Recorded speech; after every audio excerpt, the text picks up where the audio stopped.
വറഹ്മത്തുള്ളാഹി. അൽഹംദുലില്ലാഹിൽ അസീസിൽ ജബ്ബാറുൽ മുതകബ്ബിർ ഹുവർ റഹ്മാൻ ഹുവർ റഹീം വസ്സലാത്തു വസ്സലാമു അലാ റസൂലിൽ അമീൻ. സൂറത്തുൽ ബഖറയിലെ 165 മുതലുള്ള ആയത്തുകളാണ് ഇൻഷാ അല്ലാഹ് നമ്മളിന്ന് മനസ്സിലാക്കാൻ പോകുന്നത്. അഊദു ബില്ലാഹി മിനശ് ശൈത്വാനിർ റജീം. ബിസ്മില്ലാഹിർ റഹ്മാനിർ റഹീം. വമിനൻ നാസി മൻ യത്തഖിദു മിൻ ദൂനില്ലാഹി അൻദാദൻ യുഹിബ്ബൂനഹും കഹുബ്ബില്ലാഹ് والذين آمنوا أشد حبا لله ولو يرى الذين ظلموا إذ يرون العذاب أن القوة لله جميعا وأن الله شديد العذاب. അന്താദൻ എന്നൊരു വാക്ക് ഇവിടെ ഉപയോഗിച്ചിട്ടുണ്ട്. സമന്മാരെ കൽപ്പിക്കുക. ദൂനില്ല, അള്ളാഹു ഒഴികെയുള്ള, എന്നുവെച്ചാൽ അള്ളാഹു മാത്രമാണ് റബ്ബായി മനുഷ്യരുടെ ലോകത്തെ മുഴുവൻ സൃഷ്ടിചരാചരങ്ങളുടെയും സൃഷ്ടാവായ അള്ളാഹുവിന് സമന്മാരെ ഈക്വലായിട്ട് വെക്കുക എന്നുള്ളത് അതാണ് ഷിർക്ക്. അതാണ് അള്ളാഹുവിന് ഏറ്റവും അനിഷ്ടകരമായ കാര്യം. അതായത് അത് ശരിയല്ല എന്നുള്ളതാണ് ഒന്നാമത്തെ കാര്യം. ഈഗോ പ്രശ്നമല്ല, വേറൊരാളെ വിളിച്ച് പ്രാർത്ഥിക്കുന്നതുകൊണ്ട് അള്ളാഹ്ക്ക് എന്തെങ്കിലും വിഷയമുള്ളതുകൊണ്ടല്ല. അത് അങ്ങനെ ഒരു സംഭവം ഇല്ല. ഉദാഹരണമായിട്ട് നമുക്കിപ്പോൾ ഒരു ഉദാഹരണമായിട്ട് പറയാൻ പറ്റുന്നതെന്ന് പറഞ്ഞാൽ, നമ്മുടെ രാജ്യത്ത് ഒരു പ്രധാനമന്ത്രിയുണ്ട്. ഈ പ്രധാനമന്ത്രിക്ക് പകരം വേറൊരാളാണ് പ്രധാനമന്ത്രി എന്ന് പറഞ്ഞു കഴിഞ്ഞാൽ, അല്ലെങ്കിൽ അയാളെ അതിന് പകരക്കാരനായിട്ട് നമ്മുടെ നാട്ടിൽ ഒരാളിങ്ങനെ കൊണ്ടു നടന്നാൽ അതൊരു ഡമ്മിയാണ്, ഒറിജിനൽ അല്ല, ഡ്യൂപ്ലിക്കേറ്റാണ്. ഓക്കെ, അത് നമുക്ക് മനസ്സിലാവുന്ന ഭാഷയിൽ. എന്നാൽ യഥാർത്ഥത്തിൽ ഈ സർവ്വപ്രപഞ്ചത്തിൻ്റെയും അധിപനായ റബ്ബിനെ ഒരു പശുക്കുട്ടിയിലേക്ക് ഒതുക്കുക എന്ന് പറഞ്ഞാൽ, ഒരു പശുവിലേക്ക് വെക്കുക. ഒരു പശുവാണ് ദൈവമാക്കുക. ഒരു പശു എങ്ങനെയാണ് ഈ സകലമാന പ്രപഞ്ചങ്ങളുടെയും സൃഷ്ടാവായിട്ട്, ഈ മഹാപ്രപഞ്ചത്തെ പറ്റി കഴിഞ്ഞ മേലെ ആയത്തിൽ നമ്മൾ സൂചിപ്പിച്ചല്ലോ. ഈ പ്രപഞ്ചം രാത്രിയും പകലും ഗ്രഹങ്ങളും ഈ നക്ഷത്രങ്ങളും ഈ മഹാപ്രപഞ്ചത്തെ സൃഷ്ടിച്ചത് ഒരു പശുവാണ് എന്നൊരു വിഡ്ഢികളുടെ മേൽ വിഡ്ഢികളായിട്ടുള്ളൊരു തീരുമാനമാണത്. അപ്പോൾ അവർ വമിനന്നാസ്, ചില ആൾക്കാർ പറഞ്ഞാൽ ഇന്ന് ലോകത്ത് നല്ലൊരു ശതമാനം ആളുകൾ, അങ്ങനെ നല്ലൊരു ശതമാനം തന്നെ പറയേണ്ടി വരും, ഇന്ത്യയിൽ പ്രത്യേകിച്ച് നല്ലൊരു ശതമാനം ആളുകൾ, അവർ അള്ളാഹു അല്ലാത്തവരാണ് വിളിച്ച് പ്രാർത്ഥിക്കുന്നത്. എന്നിട്ട് യുഹിബ്ബൂനഹും കഹുബ്ബില്ലാഹ്, അള്ളാഹുവിനെ സ്നേഹിക്കേണ്ട പോലെ അവയെ സ്നേഹിക്കുകയും ചെയ്യുന്നു. നമ്മൾ ആലോചിച്ച് നോക്കൂ. നമുക്ക് യഥാർത്ഥത്തിൽ നമ്മൾ തൗഹീദ് ഉൾക്കൊണ്ടത് കൊണ്ടും വിശുദ്ധ ഖുർആൻ അള്ളാഹു അറിവ് കൊണ്ട് നമ്മളെ അനുഗ്രഹിച്ചത് കൊണ്ടും നമുക്കിത് മനസ്സിലാവും. ബാക്കിയുള്ള ഈ ബിംബാരാധന പ്രോത്സാഹിപ്പിക്കുന്ന, അതിനെയൊക്കെ വിളിച്ച് പ്രാർത്ഥിക്കുന്ന, അതിൻ്റെയൊക്കെ മുമ്പിൽ പൂവിട്ട്, അതായത് ആരാണ് പഴം ഉണ്ടാക്കിയത്, ആരാണ് പാല് സൃഷ്ടിച്ചത്, ഇത് അള്ളാഹുവാണ്. എന്നിട്ട് അതാർക്കാണ് കൊണ്ടുകൊടുക്കുന്നത്? അത് ഉപയോഗിക്കുന്ന പോലുമില്ല അവർ. നമ്മൾ യഥാർത്ഥത്തിൽ ചെയ്യുന്ന ഇത് വലിയൊരു വിഡ്ഢിത്തമാണ്. എത്രയോ ലിറ്റർ കണക്കിന് ചില ആരാധനാമൂർത്തികൾക്കൊക്കെ കൊടുക്കുന്ന പാലുകളും പഴങ്ങളും അവർക്ക് കിട്ടുന്ന ഏറ്റവും കൂടുതൽ സമ്പത്ത് കുന്നുകൂടുന്നത് ഇത്തരം കേന്ദ്രങ്ങളിലാണ് എന്നുള്ളത് നമ്മൾ മനസ്സിലാക്കേണ്ട ഒരു കാര്യം കൂടിയാണ്. അപ്പോൾ സാമ്പത്തിക വാണിജ്യ താല്പര്യങ്ങളുണ്ട്. മാത്രമല്ല ഇതിനൊക്കെ കണ്ടിട്ട് എങ്ങനെയാണ് ഒരു മൃഗത്തെ ദൈവമാക്കാൻ സാധിക്കുന്നത്, എങ്ങനെയാണ് ഒരു ബിംബത്തെ ദൈവമാക്കാൻ സാധിക്കുന്നത്, ഇതിനെപ്പറ്റി ചിന്തിക്കുന്നില്ല എന്നുള്ളതാണ്. മനുഷ്യൻ ഇത്രയൊക്കെ ശാസ്ത്രം പുരോഗമിച്ചു, ഇതൊക്കെ എന്നിട്ടും എന്താണ് ദൈവസങ്കല്പം, അതൊന്ന് ചിന്തിക്കാൻ. കാരണം ഇതിൻ്റെ ഒരു അടിവേര് കിടക്കുന്നത് പൂർവ്വപിതാക്കളിലാണ്. തൻ്റെ മാതാപിതാക്കളും അവരുടെ മാതാപിതാക്കളും അവരുടെ മുൻകാല നേതാക്കളും ഇവരൊക്കെ ചെയ്തത് താവഴിയായിട്ട് ചെയ്തു പോകുന്നു എന്നതിൽ കവിഞ്ഞ് അവർക്ക് വേറൊന്ന് ചിന്ത വരെ പണയം വെച്ചൊരു ജനവിഭാഗമാണ്. അവർ യുഹബ്ബൂനഹും കഹബ്ബില്ല, അള്ളാഹുവിനെ സ്നേഹിക്കേണ്ടതിന് പകരം അവർ സ്നേഹിക്കുന്നത് ഇത്തരം ദുർമൂർത്തികളെ അല്ലെങ്കിൽ ഇത്തരം സമന്മാരെ വേറെ വെക്കുകയാണ്. അത് പുത്രസങ്കല്പമായാലും അങ്ങനെ തന്നെയാണ്. ദൈവപുത്ര സങ്കല്പമായി യേശു ഈസാ അലൈഹി സ്വലാമിനെ പറയുന്നവരും ഈ കാര്യം തന്നെയാണ് ചെയ്യുന്നത്. അപ്പോൾ ഇത് ഇത്രയും നേരത്തെ ആയത്തുകളിലൂടെ ജൂതന്മാരെ അല്ലെങ്കിൽ ഇസ്രായേലിനെയാണ് അറ്റാക്ക് ചെയ്തിരുന്നത് എങ്കിൽ അവർ കാണിച്ച പ്രവാചകന്മാരെ കൊല ചെയ്തതും അതുപോലെ തന്നെ അവർ വേദവാക്യങ്ങൾ മറച്ചു വെച്ചതൊക്കെ ആണെങ്കിൽ ഇപ്പോൾ പറയുന്നത് ഷിർക്കായിട്ടുള്ള പ്രതിമകളെ, ബിംബാരാധനയെക്കുറിച്ച് അല്ലെങ്കിൽ സമന്മാരെ വെച്ചിട്ടുള്ള ആ കാലഘട്ടത്തിലെ ഖുറൈശികളെ ഇന്നും ലോകത്ത് ജീവിച്ചിരിക്കുന്ന അള്ളാഹു അല്ലാത്ത വ്യക്തിയെ, ശക്തിയെ, വസ്തുക്കളെ വിളിച്ച് പ്രാർത്ഥിക്കുന്ന സകലമാന മനുഷ്യരെയുമാണ് ഇവിടെ എടുത്തു കാണിക്കുന്നത്. വല്ലദീന ആമനൂ അശദ്ദു ഹുബ്ബൻ ലില്ലാഹ്. എന്നാൽ സത്യവിശ്വാസികളോ അശദ്ദു ഹുബ്ബൻ ലില്ലാഹ്, കഠിനമായിട്ട് അള്ളാഹുവെ സ്നേഹിക്കുന്നു എന്നുള്ള. ഈ അള്ളാഹിനെ സ്നേഹിക്കുക എന്ന് പറഞ്ഞാൽ അതൊന്ന് വിശദമാക്കണേ. ഒന്ന്, അള്ളാഹു എനിക്ക് തരുന്നത് എല്ലാം നല്ലതായിരിക്കും. ഒരു ഉപ്പ, ഒരു ഉമ്മ, ഒരു മാതാപിതാക്കളെ, ഒരു മക്കൾ, ഒരു നല്ല സ്നേഹമുള്ള മക്കൾ എങ്ങനെയായിരിക്കും അവരുടെ പെരുമാറ്റം? എപ്പോഴും അവരെ പറ്റി കെയർ ചെയ്യുകയും അവരുടെ ഇഷ്ടങ്ങളെ. അപ്പോൾ ഒരു ഉപ്പ പറയും, മോനെ ഞാൻ പറഞ്ഞിട്ടില്ല അത് ചെയ്യരുത്, ആ ഉപ്പ വേണ്ട വേണ്ട വേണ്ട എനിക്ക് വേണ്ട എന്ന് വെച്ചാൽ കുട്ടിക്ക് ഇഷ്ടമുണ്ടായിട്ട് പോലും ആ ഇഷ്ടത്തെ തൻ്റെ പിതാവിന് അനിഷ്ടകരമാണ്, എൻ്റെ ഉപ്പക്ക് ഈ വിഷയത്തിൽ താല്പര്യമില്ല എന്ന് മനസ്സിലാക്കി സ്വന്തം ഇഷ്ടാനിഷ്ടങ്ങളെ വരെ മാറ്റിവെക്കുന്ന ഒരു മകനെ പോലെ അള്ളാഹുവെ കഠിനമായി സ്നേഹിക്കുമ്പോൾ അടിമത്തം, അള്ളാഹുവിനെ അനുസരിക്കാനുള്ള സന്തോഷപൂർവ്വം അത് മാറ്റി വെക്കാൻ. മദ്യമാവട്ടെ, മദ്യമൊന്നും ഇപ്പോൾ നമ്മൾ കള്ളു കുടിക്കാനൊന്നും പോകണില്ല, പക്ഷേ അങ്ങനെയുള്ള വിഷയങ്ങളിലൊക്കെ നിലപാട്, സാഹചര്യങ്ങൾ ഒത്തു വന്നിട്ട് പോലും അനർഹമായ സമ്പാദ്യം, സമ്പത്താണ് ഏറ്റവും അടിസ്ഥാനം കേട്ടോ. സമ്പാദ്യം വളരെ ചീത്ത ഒരവസ്ഥയിൽ എനിക്ക് സമ്പാദിക്കാൻ അവസരം കിട്ടിയിട്ട് അതാരും അറിയില്ല എന്ന ബോധ്യം ഉണ്ടായിട്ട് പോലും അത് മാറ്റിവെച്ച് അള്ളാഹുവിന് വേണ്ടി ത്യാഗം ചെയ്യുന്ന വിശ്വാസിയാണ്. ഹബ്ബ്, ആ ഒരു ഇഷ്ടം കൊണ്ടാണ്, അത്രക്കും ഇഷ്ടം കൊണ്ടാണ് അത് സഹിക്കുന്നത്.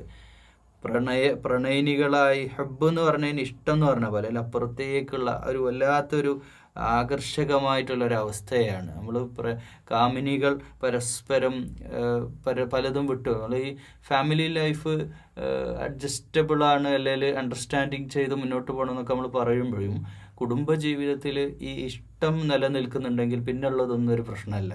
പിന്നെ അതായത് ഇപ്പോൾ രാവിലെ ബ്രേക്ക്ഫാസ്റ്റിന് ഇന്നത് വേണമെന്ന് നിർബന്ധം പിടിക്കുന്ന ഭർത്താവ് ഭാര്യയ്ക്ക് ഇഷ്ടതാണ് എന്ന് തോന്നിക്കഴിഞ്ഞാൽ അവരുടെ ഇഷ്ടത്തെ ശരിയായ രീതിയിൽ ഇഷ്ടമാകുമ്പോൾ ചില ഇഷ്ടങ്ങളൊക്കെ അങ്ങോട്ടും ഇങ്ങോട്ടും അഡ്ജസ്റ്റ് ചെയ്യാൻ അല്ലെങ്കിൽ അണ്ടർസ്റ്റാൻഡിങ്ങിൽ തന്നെ മാറ്റിവെക്കാൻ, ത്യാഗം ചെയ്യാൻ സന്നദ്ധമാകുന്ന പോലെ അള്ളാഹുവോടുള്ള ഇഷ്ടമുണ്ടായിക്കഴിഞ്ഞാൽ പിന്നെ മറ്റെല്ലാം നമ്മളങ്ങ് മാറ്റിവെക്കും. കാരണം നമുക്കറിയാം അള്ളാഹുവാണ്, എല്ലാം തരുന്നവൻ അള്ളാഹുവാണ്.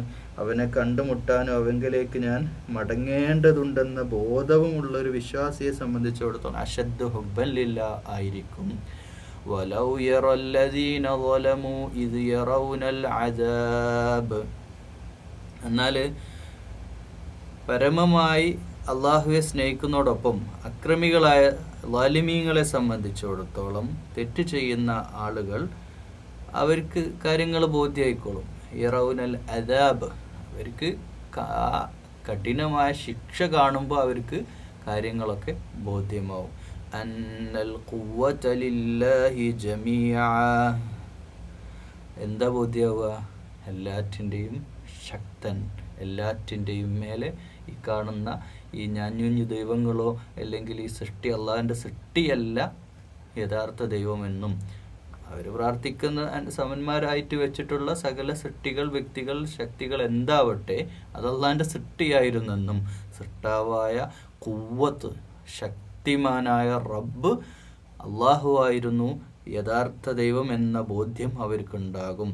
വഅന്നല്ലാഹ ശദീദുൽ അദാബ്. പക്ഷേ ആ കഠിനമായി ശിക്ഷിക്കുന്ന, അതിനെ കണ്ടറിഞ്ഞ് മനസ്സിലാക്കിയിരുന്നെങ്കിൽ, കഠിനമായി ശിക്ഷിക്കുന്ന അള്ളാഹുവാണ് എന്നും ഏറ്റവും ശക്തിമാൻ അള്ളാഹുവാണ് എന്ന ബോധ്യം അവർക്ക് മനസ്സിലായിരുന്നെങ്കിൽ, അവരത് കണ്ടറിഞ്ഞിരുന്നെങ്കിൽ എന്ന് ഈ ആയത്തിൽ അള്ളാഹു ഈ ആളുകളോട് ചോദിക്കുക. ഏതാളുകളോട്? അള്ളാഹുവിന് സമന്മാരെ കൽപ്പിച്ചിരുന്ന ആളുകൾ. എന്നാൽ യഥാർത്ഥത്തിൽ സംഭവിക്കുന്നത് എന്താ? അടുത്ത ആയത്തിൽ പറയുന്നു, اتبعوا من الذين اتبعوا ورأوا العذاب وتقطعت بهم الأسباب. ആ സന്ദർഭത്തിൽ അതിലെ നേതാക്കളുണ്ട്, നയിച്ചിരുന്ന ആളുകൾ, തെറ്റിലേക്ക്, ദുർമാർഗത്തിലേക്ക്, ഷിർക്കിലേക്ക്, ബിദഅത്തിലേക്ക് നയിച്ചിരുന്ന ആ നേതാക്കൾ അനുയായികളങ്ങ് കഴിയൊഴിയുന്ന സന്ദർഭമാണ്. പിന്തുടരപ്പെടുന്ന ആളുകൾ അവർ പിന്മാറുകയും രണ്ടു കൂട്ടരും പരസ്പരം, നേതാക്കളും ജയിലിലാണല്ലേ, നേതാക്കളും നരകത്തിലേക്ക് പോവുകയാണല്ലേ, ഞങ്ങൾ എന്തോ ഒരു കഷ്ടമാണ് ഞങ്ങൾ ദുനിയാവിൽ വെച്ച് ചെയ്തത് എന്ന് അവർ പരസ്പരം തിരിച്ചറിയുക, ആ ബന്ധം അറ്റുപോവുകയും ചെയ്യുന്ന സന്ദർഭം. അവർക്ക് യാതൊരുവിധ സംവിധാനങ്ങളും ഇല്ല എന്നും, തൻ്റെ പിന്തുടർന്ന്, ഞാൻ ആരെയാണോ പിന്തുടർന്നത് ആ പിന്തുടർന്ന നേതാക്കൾ വരെ ഞങ്ങളെ വഴിതെറ്റിക്കുകയായിരുന്നല്ലോ എന്ന ബോധ്യം അവർക്ക് വരുന്ന സന്ദർഭം.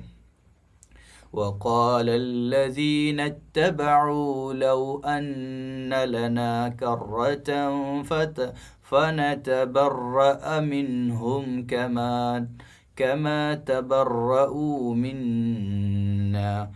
അനുയായികൾ എന്ന് പറയും, ഞങ്ങൾക്ക് ഒരു തിരിച്ചുപോക്കുണ്ടായിരുന്നെങ്കിൽ, ഞങ്ങൾ ഒരവസരം കിട്ടിയാൽ ഞങ്ങൾ ഈ നേതാക്കളൊക്കെ കഴിവൊടിഞ്ഞിട്ട് ഞങ്ങൾ അള്ളാഹുവിനനുസരിച്ച് ജീവിച്ചോളാമായിരുന്നു. ഇതിന് രണ്ട് മായന നമുക്ക് മനസ്സിലാക്കേണ്ടതുണ്ട്.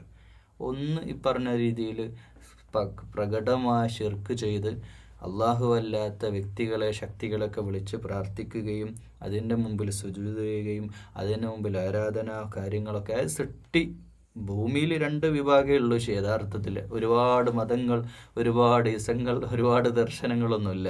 തുറന്നു പറയുകയാണെങ്കിൽ രണ്ട് മതങ്ങളേ ഉള്ളൂ. ഒന്നാമത്തെ മതം സൃഷ്ടാവിനെ വിളിച്ച് പ്രാർത്ഥിക്കുന്നവർ, രണ്ടാമത്തെ മതം സൃഷ്ടിയെ വിളിച്ച് പ്രാർത്ഥിക്കുന്നവർ. ഇതിൽ തീർന്ന് വേറൊന്നുമില്ല. അവ ഈ യഥാർത്ഥ സൃഷ്ടാവിൽ വിളിച്ച് പ്രാർത്ഥിക്കുന്ന എല്ലാ മനുഷ്യരും സ്വർഗത്തിലേക്ക് പോകുന്നു. വിളിച്ച് പ്രാർത്ഥിക്കുക മാത്രമല്ല കേട്ടോ, പ്രവർത്തിക്കുക ചെയ്യുന്നവർ, അമല് ചെയ്യുന്നവരാണല്ലോ സ്വർഗത്ത് പോകുന്നത്, പ്രാർത്ഥിക്കുന്നവരല്ലല്ലോ. പ്രാർത്ഥന ആവശ്യമാണ്. എന്നാൽ ഈ സൃഷ്ടികളെ വിളിച്ച് പ്രാർത്ഥിച്ചിരുന്ന ആളുകൾ പറയാം, ഞങ്ങളുടെ നേതാക്കളെ. അപ്പോൾ അതിൽ മുസ്ലിം കമ്മ്യൂണിറ്റിയുടെ അകത്ത് ഞാനിത് പറഞ്ഞാൽ നിങ്ങളെല്ലാവരും ശരിയിടുന്ന ഒരു കാര്യമുണ്ട്. ലോക മുസ്ലിം, കേരളം മാത്രം എടുത്ത് ചിന്തിക്കരുത്. ലോക മുസ്ലിങ്ങൾക്കിടയിൽ മുസ്ലിമായ പേര് കൊണ്ട് ആ പേരിൽ ജീവിച്ച് തെറ്റെയ്യുന്ന ഒരുപാട് മനുഷ്യന്മാരുണ്ട്, അറിയാലോ. മുസ്ലിം പേര് കൊണ്ട് മാത്രം ഉള്ള ആളുകളുണ്ട്. പിന്നെ ഒരു കാറ്റഗറി എന്ന് പറഞ്ഞാൽ മുസ്ലിമായി ജീവിക്കുകയും നിസ്കരിക്കുകയും നോമ്പ് നോക്കുകയും ഹജ്ജ് ചെയ്യുകയും അതോടൊപ്പം അല്ലാത്ത ഒരുപാട് സംവിധാനങ്ങളിൽ അവർ ഇൻവോൾവ് ചെയ്തിട്ട് ഷിർക്ക് ചെയ്യുന്ന മുസ്ലിങ്ങളുണ്ട്. അപ്പോൾ നമ്മൾ സഅദിയിലേക്കൊക്കെ കയറുമ്പോൾ അവർ കയ്യിലും കാതിലും ഒക്കെ ഉള്ള ചില ആളുകളുടെ ചരടുകൾ വെട്ടി നിൽക്കുന്ന കാണാം. എന്ന് വെച്ച് കഴിഞ്ഞാൽ എന്താണ് നമ്മുടെ വിശ്വാസം എന്ന് പോലും അറിയാതെ ഹജ്ജിന് വരുന്ന ആളുകളിൽ വരെ അത്രക്കും വലിയ ഷിർക്ക്. അവരൊക്കെ അറിയില്ല ഈ കെട്ടുന്നത് എന്താണ്, ഈ മന്ത്രിച്ചൂതുന്നതും ആരെയാണ് നമ്മൾ കെട്ടുന്നത്, എന്തിനാണ് കെട്ടുന്നത്. കുപ്പികളും, പണ്ടൊക്കെ പുഴയിൽ കുളിക്കാൻ പോണ സമയത്ത് ധാരാളമായിട്ട് കുപ്പികൾ ഇങ്ങനെ ഒഴുകി വരുന്ന കാണാം. എന്തൊക്കെയോ എവിടൊക്കെയോ ഗൂഢോത്രങ്ങൾ, കുറേ അറബ് അക്ഷരങ്ങളൊക്കെ. ഞാനത് തുറന്നു നോക്കലുണ്ട്.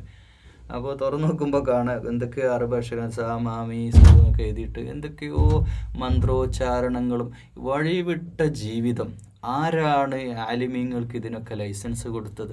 എന്താണ് അവർ ചെയ്തുകൊണ്ടിരിക്കുന്നത്? ഈ സമുദായത്തെ പിഴപ്പിക്കാൻ വേണ്ടിയിട്ട് രണ്ടക്ഷരം അറബ് പഠിക്കുമ്പോഴത്തേക്ക് വലിയ ആലിമായിട്ട് വിശുദ്ധ ഖുർആൻ ജീവിതത്തിൽ ഒരിക്കൽ പോലും അർത്ഥം വെക്കാത്ത ഉസ്താദുമാരുണ്ട് എന്നുള്ളതാണ് സത്യം. എല്ലാവരെയും ആക്ഷേപിക്കുകയല്ല, സത്യമാണ്.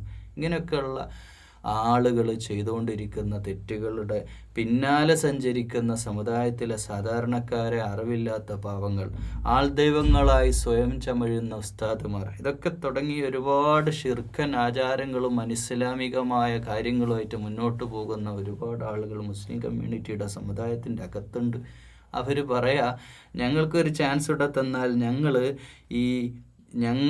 ഇപ്പോൾ ഞങ്ങളെ കഴിവടിഞ്ഞു, അപ്പോൾ ഇവർ ഞങ്ങൾ താപയായിട്ട് ഇവരെ പിന്നാലെ നടന്നു. പക്ഷെ ഇവിടെ എത്തിയപ്പോൾ ഇവർ ഞങ്ങളെ കഴിവടിഞ്ഞു, ഞങ്ങൾക്കൊന്നും അറിയില്ല എന്ന് പറഞ്ഞാൽ അവർ കൈമലർത്താണ്.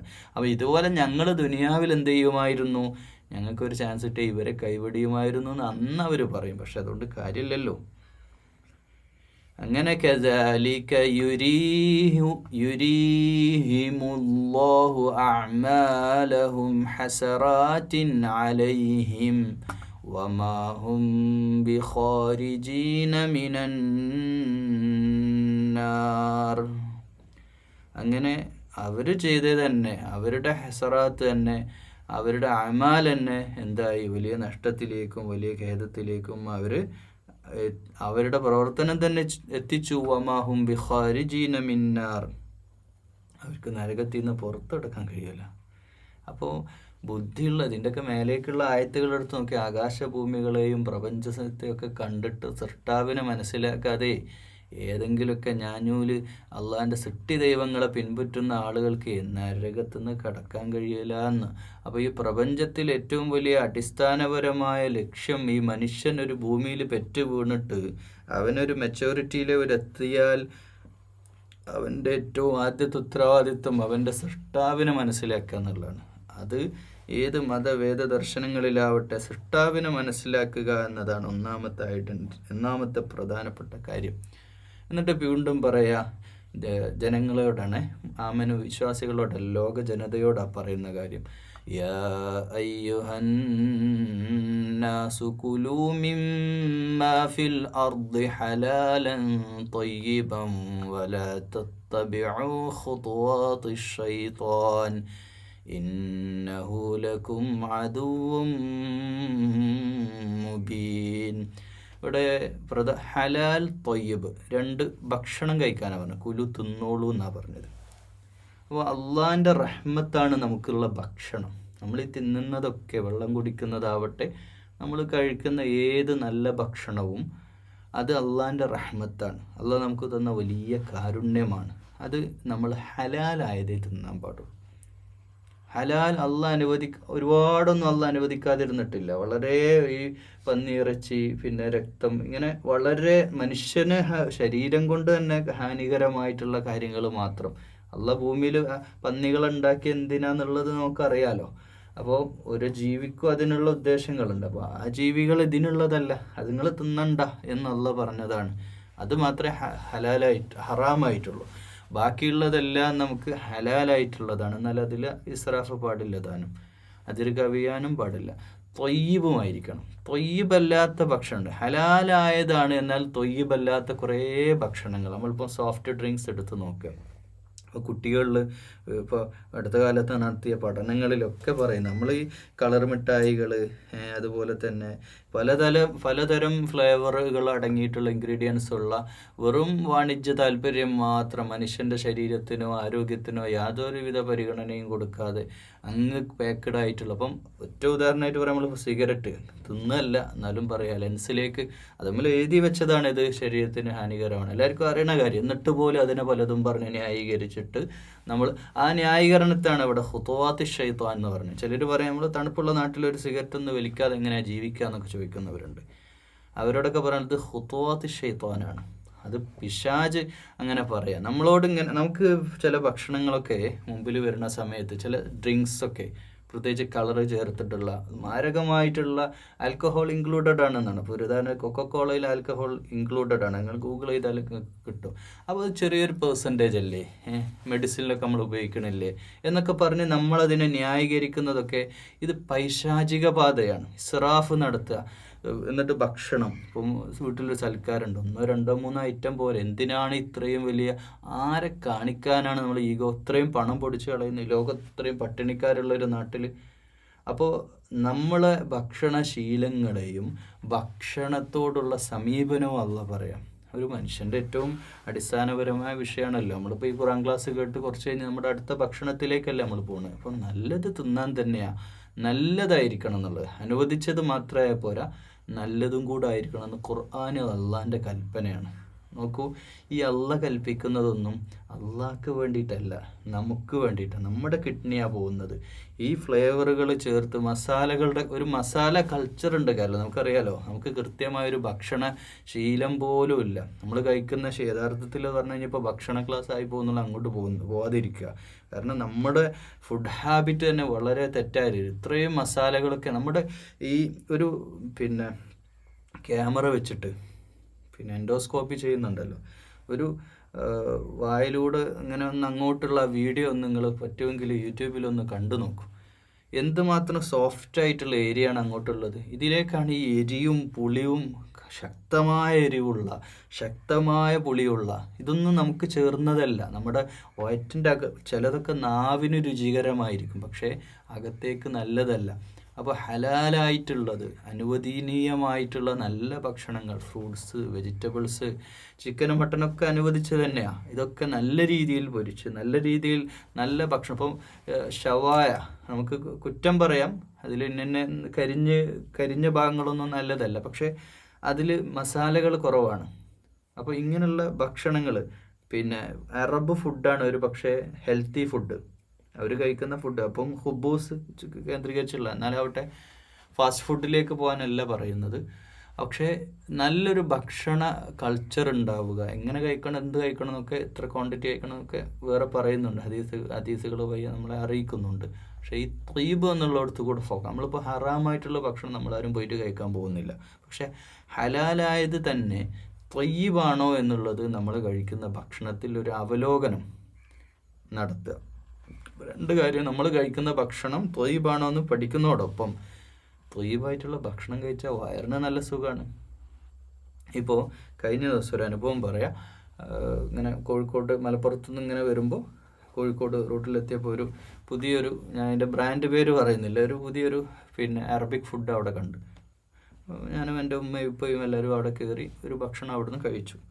അപ്പോൾ നമുക്ക് തിരിച്ച് ഭക്ഷണം കഴിച്ച് ഇറങ്ങി ഇങ്ങനെ ഡ്രൈവ് ചെയ്ത് പോരുമ്പോൾ ഞാൻ ഉപ്പാനോട് പറഞ്ഞു, ഉപ്പ നമ്മളിപ്പോൾ ഒരു ബിരിയാണിയാണ് കഴിച്ചെങ്കിൽ, അതായത് കേരളത്തിലുള്ളൊരു ബിരിയാണിയാണ് കഴിച്ചെങ്കിൽ നമുക്കൊരു ഉറക്കം വരും. പക്ഷേ ഇതങ്ങനെയല്ല. അപ്പോൾ എൻ്റെ കൂടെ ഉണ്ടായിരുന്ന ഒരു ഹിന്ദുവായ സുഹൃത്തുണ്ട്, അദ്ദേഹം പറയുന്നുണ്ട്, അത് നമ്മുടെ കൂടെ കഴിച്ചു, ചിക്കൻ ചേർത്തിട്ടുള്ള തന്നെയാണ്, പക്ഷേ അതിൻ്റെ കുക്കിംഗ് അങ്ങനെയാണ്, ഇത് പൊരിച്ചവും കരിച്ചും ഒരുപാട് മസാലയൊന്നുമില്ല. പക്ഷെ ശരിയാ, ആ ഹിന്ദുവായ സുഹൃത്ത് എന്നോട് പറയും, ശരിയാ, ഒരു തരത്തിലുള്ള ക്ഷീണമില്ല, നല്ല സുഖമായിട്ട് ഇതാ നല്ലത് എന്ന് പറയണം. എന്ന് വെച്ചാൽ നല്ലത് നമ്മൾ വായ്ക്കുള്ള രുചിയേക്കാൾ അപ്പുറം ശരീരത്തെ കൂടെ നമ്മൾ പരിഗണിക്കണം എന്ന് പറയാണ്. എന്നിട്ട് ഖുതുവാത്തി ഷൈത്താൻ, അതായത് ഷൈത്താൻ പറയുന്ന, അതായത് അല്ലാഹുവല്ലാത്ത ഹറാമായതും അല്ലാഹുവല്ലാത്തതിൻ്റെ പേരിൽ അറുക്കപ്പെട്ടതും അങ്ങനെയുള്ള ഭക്ഷണം നമുക്ക് ഹറാമാക്കിയ ഒരു കാര്യമാണ്. അത് എന്തുമാത്രം ബ്ലണ്ടറാണ്. റിയലായിട്ടുള്ള പടച്ച റബ്ബ് ഭക്ഷണം ഇടുന്ന് കിട്ടുമ്പോൾ തിന്നാന്നല്ല, റിയലായിട്ടുള്ള അള്ളാഹുവിൻ്റെ. അപ്പം അതിപ്പോൾ അങ്ങനെയുള്ള ആരാധിച്ച പൂജിച്ച ഭക്ഷണമൊക്കെ ഒരാൾ നമുക്ക് കൊണ്ടുവരാറുമില്ല, അങ്ങനെ ആരും ചെയ്യാറുമില്ല. പക്ഷേ അങ്ങനെ അള്ളാഹുവിൻ്റെ പേരിൽ അറുക്കപ്പെട്ടത് എന്ന് വെച്ചാൽ ഇപ്പോൾ ഒരു ഹോട്ടലിൽ കയറിയിട്ട് നമ്മൾ അള്ളാഹിൻ്റെ പേരിൽ അറുക്കപ്പെട്ടത് അവിടുത്തെ ബീഫ് എന്ന് അല്ലെങ്കിൽ ചിക്കൻ എന്നൊന്നും ചോദിച്ചിട്ട് കാര്യമില്ല. അതിപ്പോൾ നമുക്ക് വഴിയില്ല, ആ ഹോട്ടലിൽ നമ്മൾ ഒരു വഴിയിൽ വെച്ചിട്ടൊരു ഹോട്ടലിൽ കയറി പോകും. അപ്പോൾ നമുക്ക് അവിടുന്ന് ആ ഒരു ഭക്ഷണം എത്രയാണ് കിട്ടുന്നത് അത് കഴിക്കാം, ബിസ്മി ചൊല്ലിട്ട് കഴിക്കാമെന്ന് തന്നെയാണ്. അപ്പോൾ ആ കാര്യം ശ്രദ്ധിക്കാനാണ് ഇതിൽ പറയുന്നത്. ഖുതുവാത്തി ഷൈത്താൻ, പൈശാചിക പാത പിന്തുടരുന്ന അവസ്ഥയിലേക്ക് നമ്മൾ എത്താൻ പാടില്ല എന്ന് തന്നെയാണ് പറയുന്നത്. അപ്പോൾ ഹലാലായിട്ടുള്ളതും ത്വയ്യിബായിട്ടുള്ള ഭക്ഷണങ്ങൾ നമ്മൾ കഴിക്കുക. ഇന്നമാ യഅ്മുറുകും ബിസ്സൂഇ വൽ ഫഹ്ശാഇ വഅൻ തഖൂലു അലല്ലാഹി മാ ലാ തഅലമൂൻ. പിശാച്, നേരത്തെ പറഞ്ഞ പിശാച്, അപ്പം ഇവിടെ നടക്കുന്ന കാര്യങ്ങളിൽ ഒരുവിധം തെറ്റുകളിലേക്കൊക്കെ നമ്മളെ പ്രലോഭിപ്പിക്കുന്ന പണി, അതിലേക്ക് എത്തിക്കുന്ന പണി, ദുർമന്ത്രണം ചെയ്യുന്ന പണി പിശാചാണ്. അപ്പോൾ ആ മുറുക്കും അവൻ്റെ കൽപ്പന എന്ന് വെച്ചാൽ പിശാചിൻ്റെ ഓർഡറാണത്. ജഡിക താല്പര്യങ്ങളുണ്ട് നമ്മുടെ ശരീരത്തിൻ്റെ. ഇപ്പോൾ ഒരു ക്ഷീണം വരുമ്പോൾ അപ്പം അങ്ങ് കിടക്കുക. പക്ഷെ ആ ഒരു ഇതിലപ്പുറത്തേക്ക് നമ്മുടെ ചിന്തകളെ സ്വാധീനിച്ച് നന്മകളിൽ നിന്ന് വഴിതെറ്റിച്ച് വിട്ട് തെറ്റിലേക്ക് യാത്ര പോകാനാണ് പിശാച് നമ്മൾ നിരന്തരം നിർബന്ധിച്ചുകൊണ്ടിരിക്കുന്നത്. അത് ചെറിയ ചെറിയ കാര്യങ്ങൾ മുതൽ വലിയ വലിയ കാര്യങ്ങൾ വരെ. ഇപ്പം ലോൺ എടുത്തിട്ട് നമ്മൾ വീടുണ്ടാക്കുക, ലോൺ എടുത്തിട്ട് നമ്മൾ ഒരു കാര്യം ചെയ്യുക, എന്നിട്ട് അതിൻ്റെ പേരിൽ പലിശക്ക് മേൽ പലിശയൊക്കെ ആയിട്ട് ഇങ്ങനെ ജീവിതം. അപ്പോൾ നമ്മുടെ മനസ്സിലേക്ക് അതിൻ്റെ ഒരു ദുരാഗ്രഹം കൊണ്ടുവരികയാണ് നമ്മുടെ മനസ്സിൽ. ഇപ്പോൾ ഒരു ഉദാഹരണം പറയും. ഇപ്പോൾ ഒരു തറവാടുണ്ട് നമുക്ക്. ആ തറവാട്ടിൽ സ്വസ്ഥമായിട്ട് എല്ലാവർക്കും ഉള്ള കുടുംബത്തോടെ നമുക്ക് ജീവിക്കാനും സന്തോഷത്തോടെ കൂട്ടുകുടുംബത്തിൽ ജീവിക്കാനുള്ള അവസരമുണ്ട്. പെട്ടെന്നൊന്നും വീടുണ്ടാക്കി പോകേണ്ട കാര്യമില്ല. ഒരു 10 വർഷമൊക്കെ എടുത്ത് സാവകാശം കിട്ടുന്ന പൈസ ഒക്കെ സേവ് ചെയ്ത് മെല്ലെ മെല്ലെ ഒരു വീട് പണി സ്ഥലം എടുത്ത് മെല്ലെ മെല്ലെ ചെയ്താൽ മതി. തിരക്ക് പിടിക്കേണ്ട കാര്യം. അപ്പോൾ പൈശാചികമായിട്ട് ഓരോ കാര്യങ്ങൾ വീട്ടിൽ പ്രശ്നം ഉണ്ടാക്കുകയാണ്. അമ്മായിമ്മ പ്രശ്നം, മോള് തമ്മിലും ഒരു തമ്മിൽ പ്രശ്നം.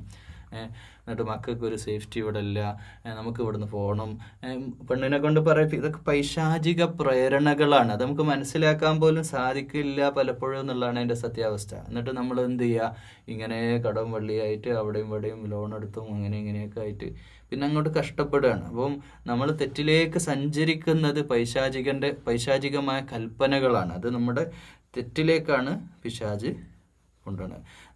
തഖൂലു അലല്ലാഹി മാ ലാ തഅലമൂൻ. നിങ്ങൾക്കറിയാത്ത കാര്യങ്ങൾ അള്ളാഹുവിൻ്റെ പേരിൽ എന്ത് ചെയ്യുക, പറഞ്ഞുണ്ടാക്കുകയും ചെയ്യുന്നതൊക്കെ പൈശാചികമായിട്ടുള്ള കാര്യങ്ങളാണ്. നമുക്ക് പല വിഷയത്തിൽ അറിവില്ലാത്ത കാര്യങ്ങളിലേ അതൊക്കെ നമ്മുടെ മനസ്സിൽ ദുർബോധനം ചെയ്യുന്ന പണി ഇബ്ലീസ് എടുത്തുകൊണ്ടിരിക്കുന്നു. വഇദാ ഖീല ലഹും اتبعوا ما أنزل الله قالوا بل نتبع ما ألفينا عليه آباءنا.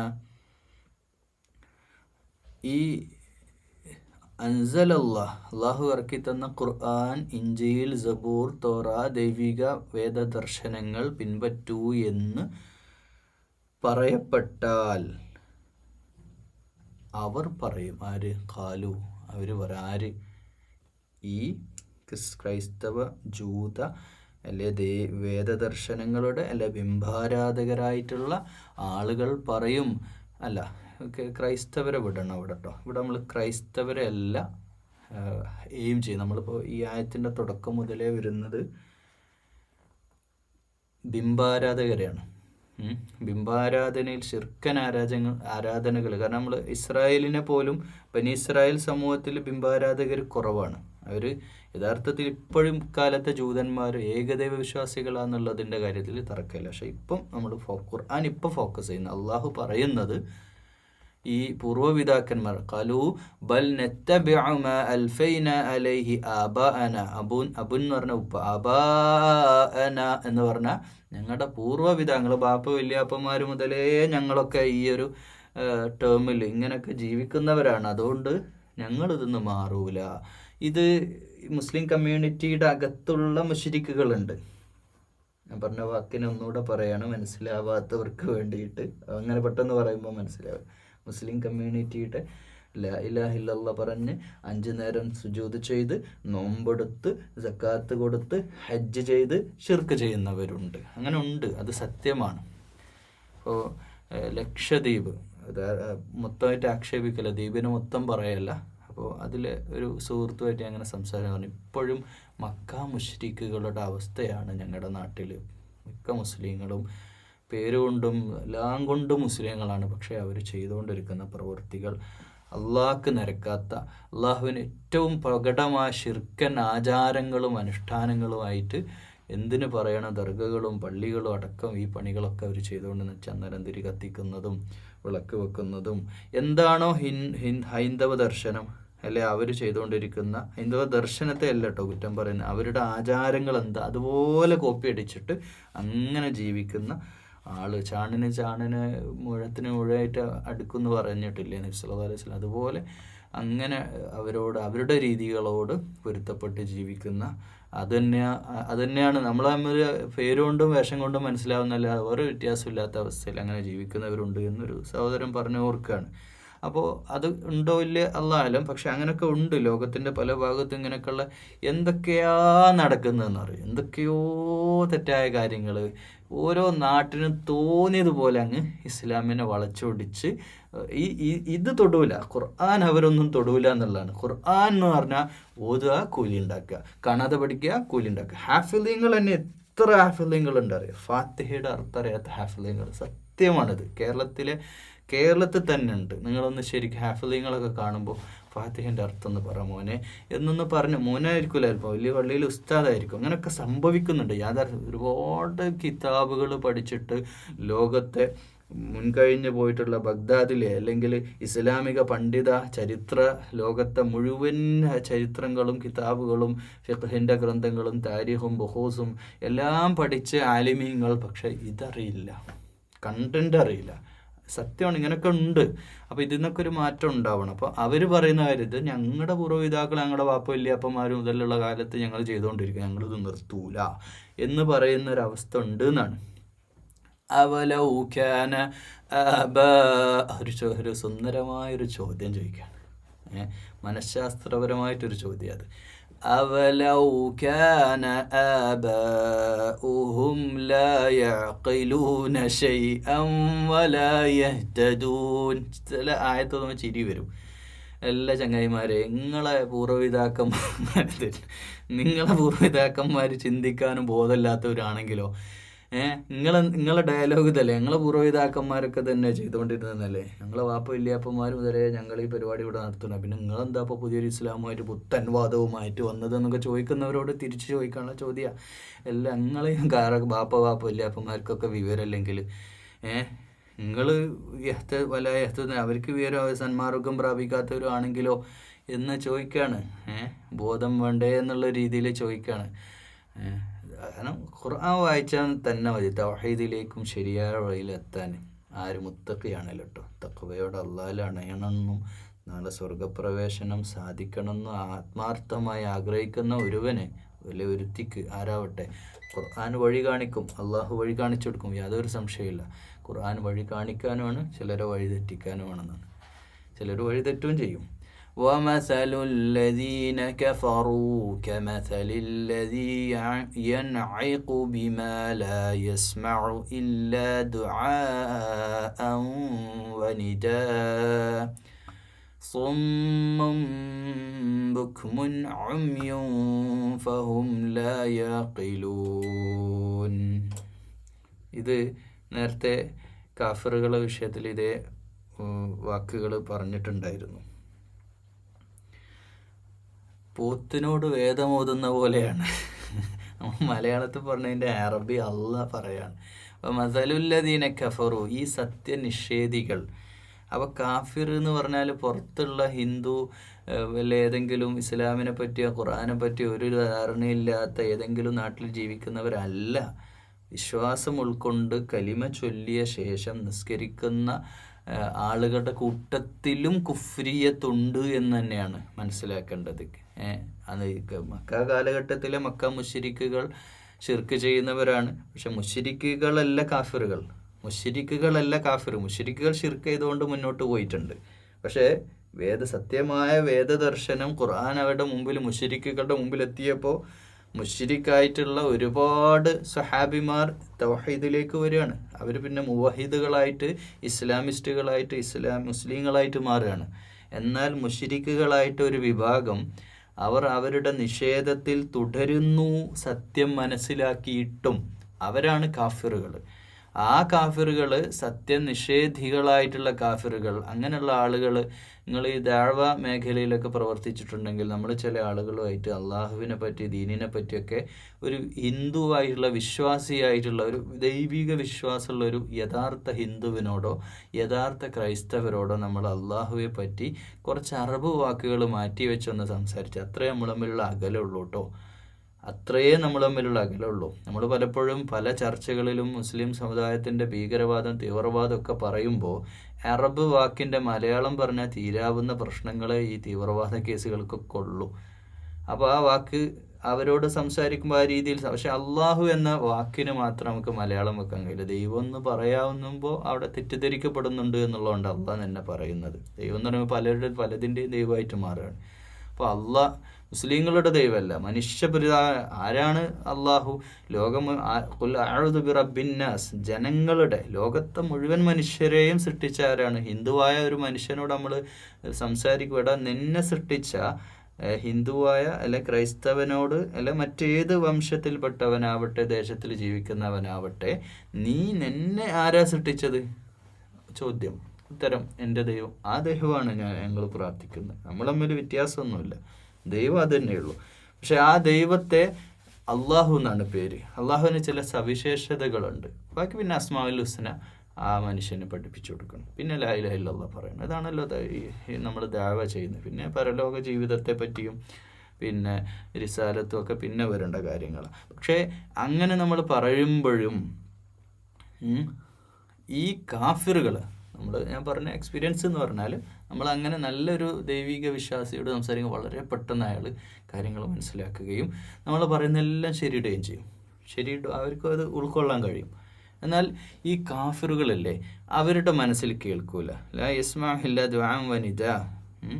അവർ കാലികളോട്, ഇപ്പം നമ്മൾ പോത്തിനോട് ഒച്ചിടുന്ന മാതിരിയാണ്.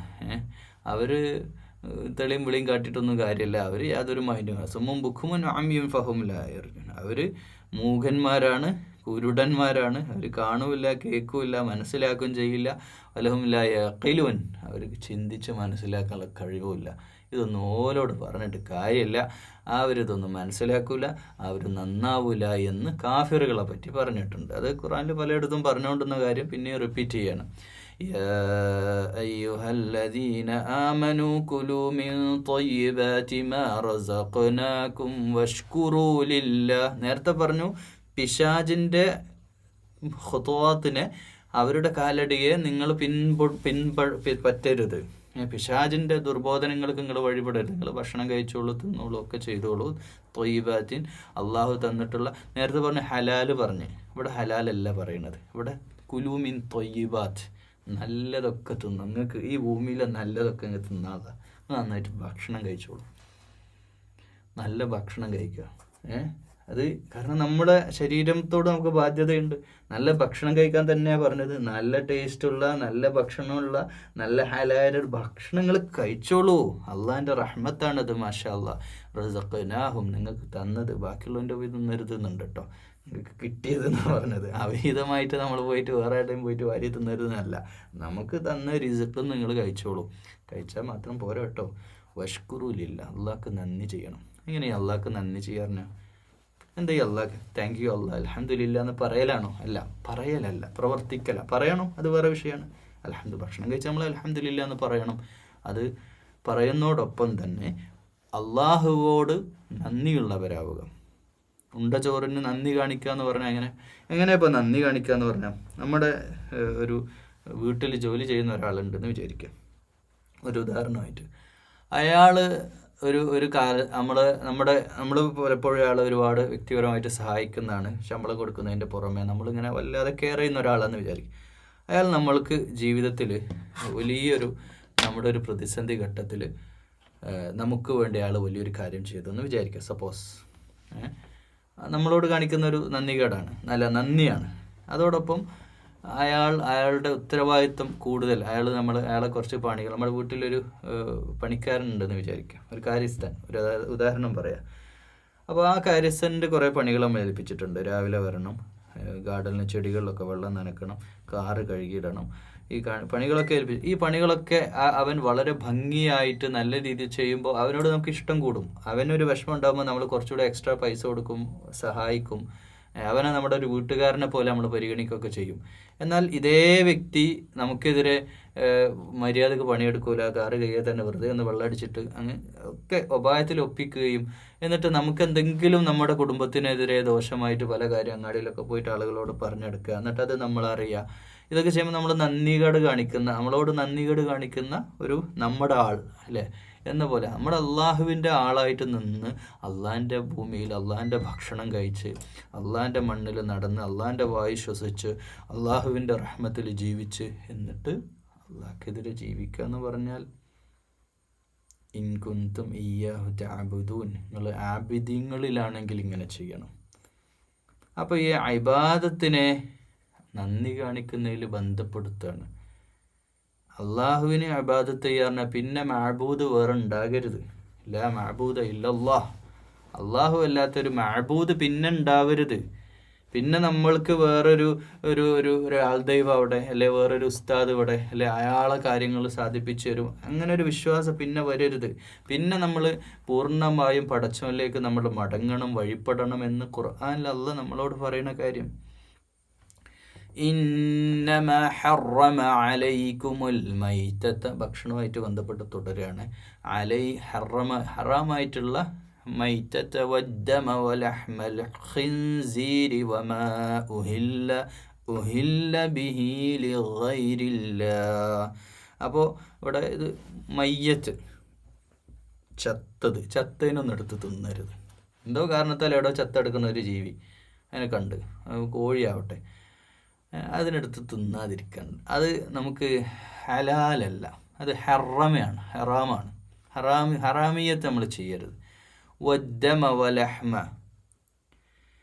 ലഹ്മൽ ഖിൻസീരി, അപ്പോൾ ശവം നമ്മൾ ഒഴിവാക്കുക, രക്തം, പിന്നെ പന്നി മാംസം.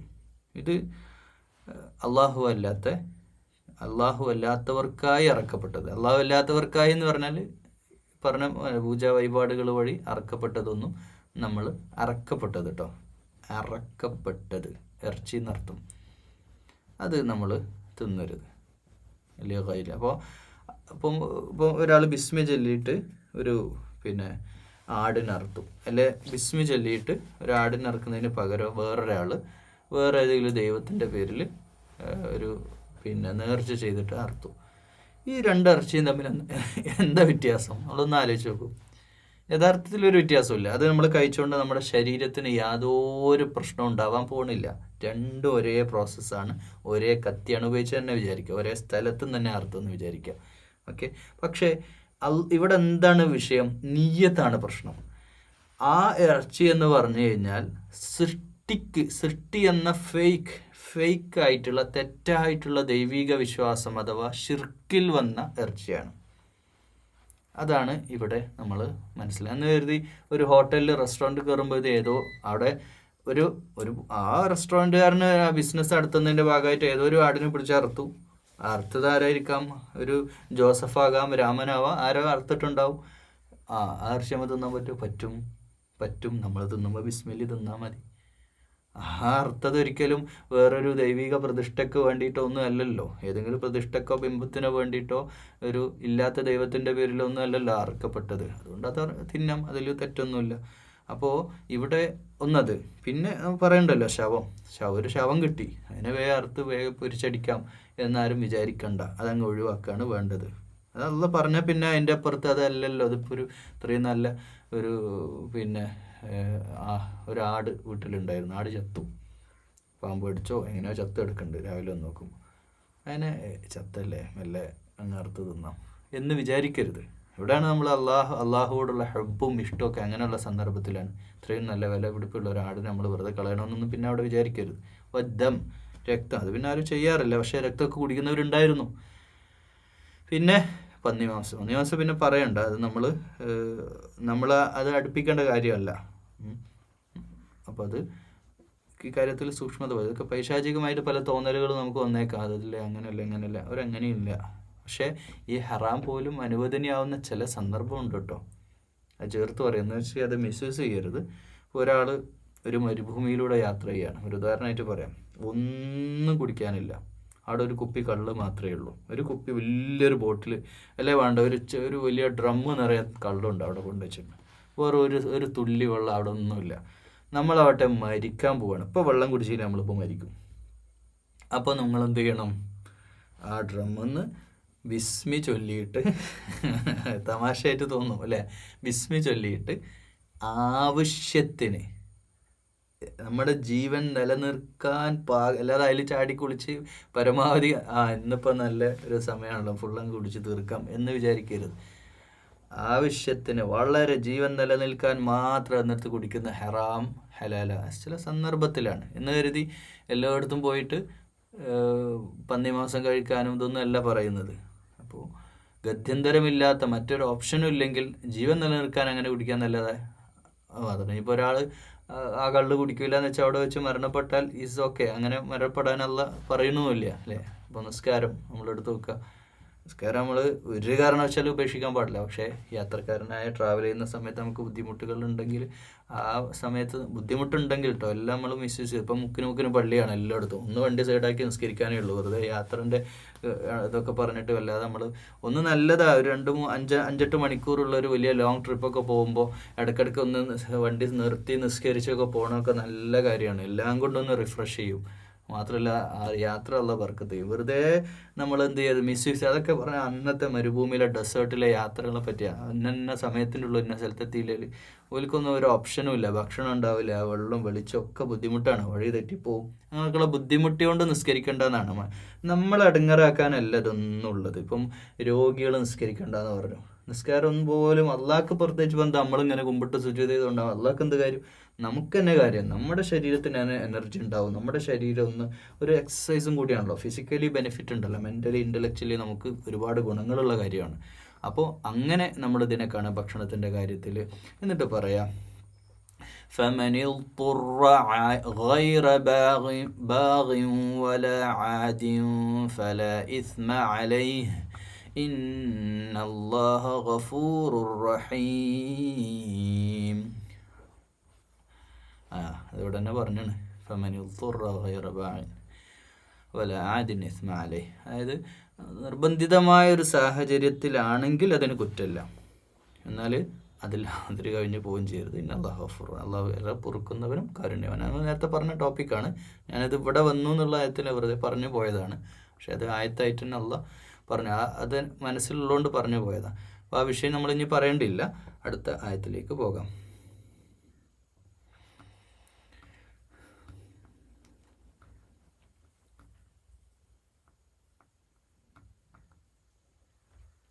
ഇനി ഇതേ കാര്യത്തെ ഈ പന്നിയിറച്ചി അതുപോലെ തന്നെ മദ്യം അള്ളാഹുവിൻ്റെ പേരിലല്ലാതെ അറക്കപ്പെട്ടത്, ഈ വിഷയത്തിലൊക്കെ പിന്നീട് ജൂതന്മാർ ഒക്കെ മാറ്റങ്ങൾ വരുത്തിയിട്ടുണ്ട്, മറച്ചു വെച്ചിട്ടുണ്ട് ചില വിഷയങ്ങളൊക്കെ.